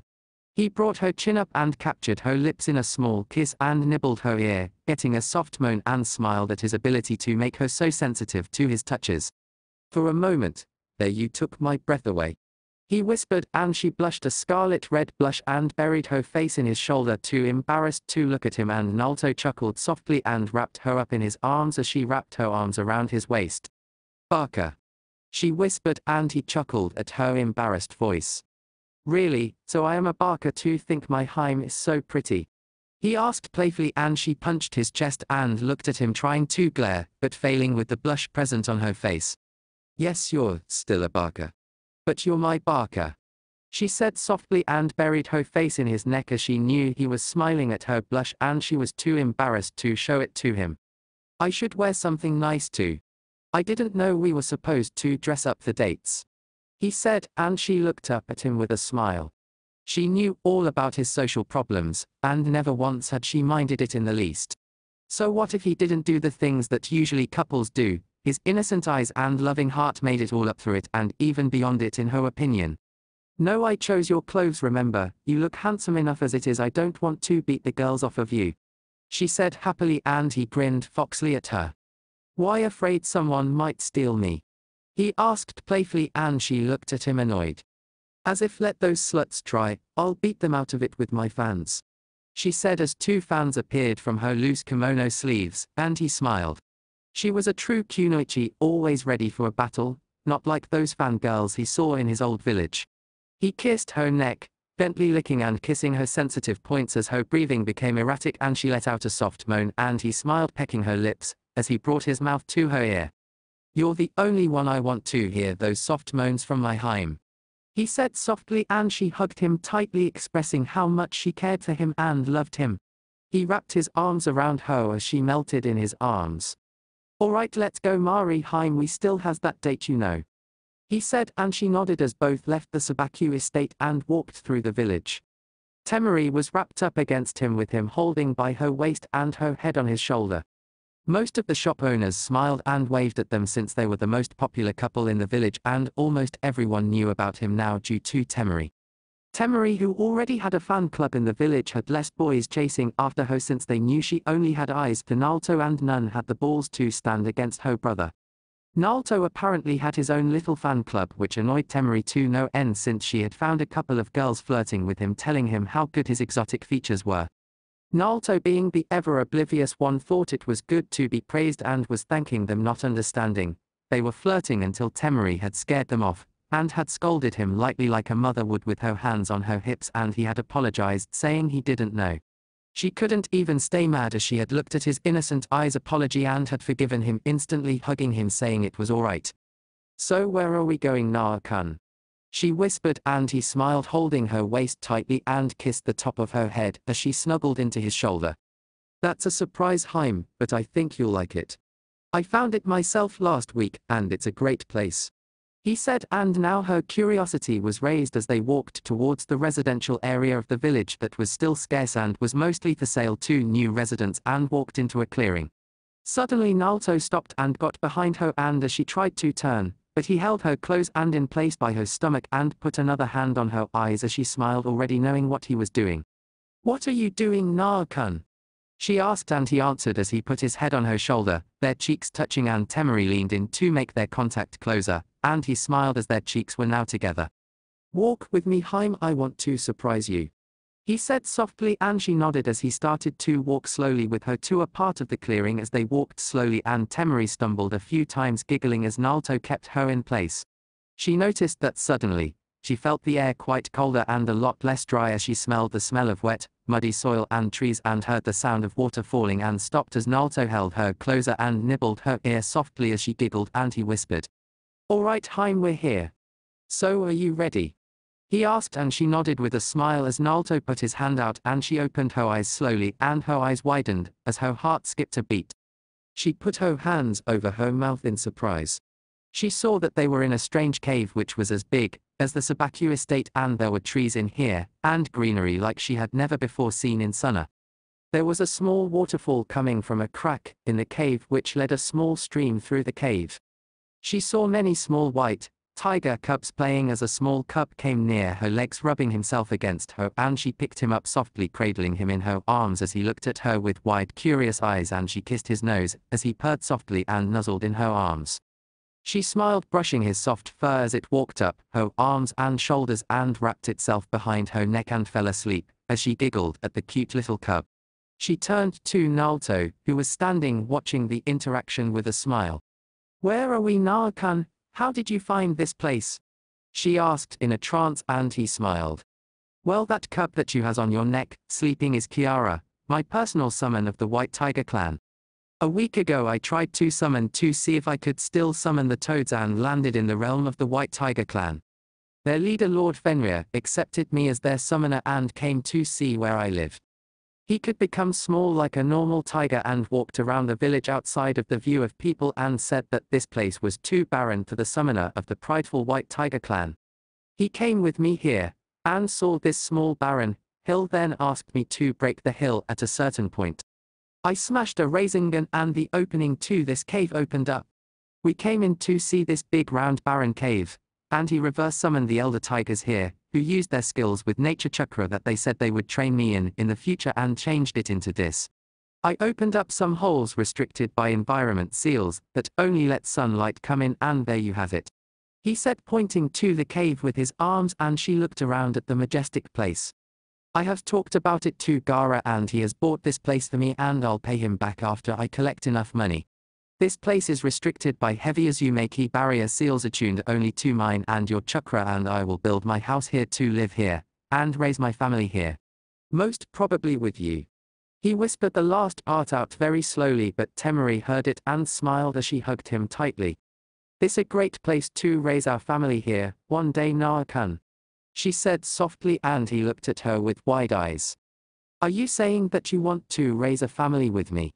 He asked in a really nervous and hopeful tone, and Temari smiled. She had never felt this sure to anything, but knew that he was the only one she would spend her life with.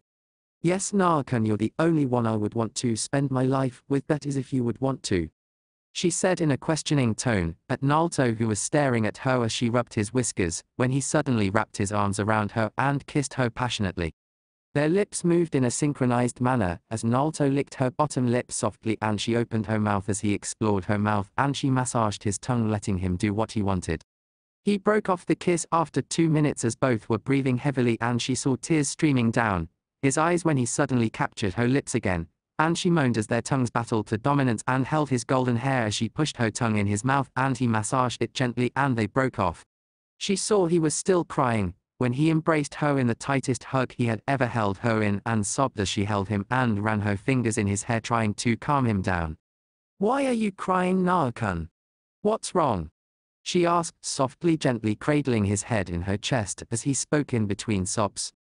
Do you really mean it? You want to has a family with me? He asked softly in between hiccups, and she smiled as she kissed his tears away and nodded. He smiled as he buried his face in her chest and she held him tightly. Now she understood. He was finally happy that someone accepted him and was willing to give him the one thing he craved to most in this world, family. Naruto felt he had achieved something in his life he had never thought was possible for him before. Someone was willing to spend her whole life with him and accepted him completely, knowing everything about him. I love you, Mari-chan. He whispered softly in her chest, and she smiled and kissed his forehead gently and gazed at him lovingly. I love you too, Naruto-kun. She whispered as a tear of her own rolled down her eye, and she gave him a smile with a gentle push on his lips, with her own pouring all her heart into it, to let him know how much she loved him. The boy who had captured her heart in such a short time, who she trusted with her life and soul. Both sat down by the small stream with their feet in the water, holding each other, as every now and then one would kiss the other, and were lost in their own little world as lunchtime came and Naruto unsealed it as they sat underneath a tree and Naruto unsealed the food. She smiled as she saw all of her favorite things being pulled out, from tempura fried lobster cutlets, white crab soup and some cold strawberry-flavored milkshake, for which she asked how it was still so cold, and he answered grinning. The beauty of sealing was the answer she got. It must has cost him a lot, she mused, and both ate as they spent their time, making small talk with 2 or 3 makeout sessions every hour, and didn't even realize when it was night. They took some food from the restaurant and went straight to their room as Naruto sat with Temari, her back against his chest, and his arms wrapped around her stomach. Both were reading a small book on a simple romantic couple and eating the food they brought with them slowly as Temari turned the page when Naruto said he had read it. Occasionally Naruto would kiss her neck or nibble her ear, softly getting a giggle or a soft moan out of her. As they finally finished the small book, Naruto spoke up. You know, they weren't nearly as romantic as us, Haim. He said, and she giggled as she turned around and sat on his lap, her head resting on his shoulder as he had one arm wrapped around her waist, and one playing with her free-flowing hair. Really? She asked playfully, and he smiled at his mischievous girlfriend and started kissing her all over her face and neck, making her giggle from the ticklish kisses he laid on her. Alright, you're right, we're more romantic than anyone, so stop please.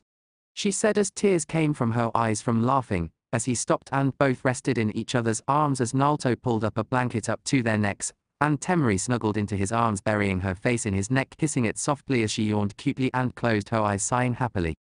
Today was the best day of my life, Naruto, she said softly, gazing into his eyes lovingly.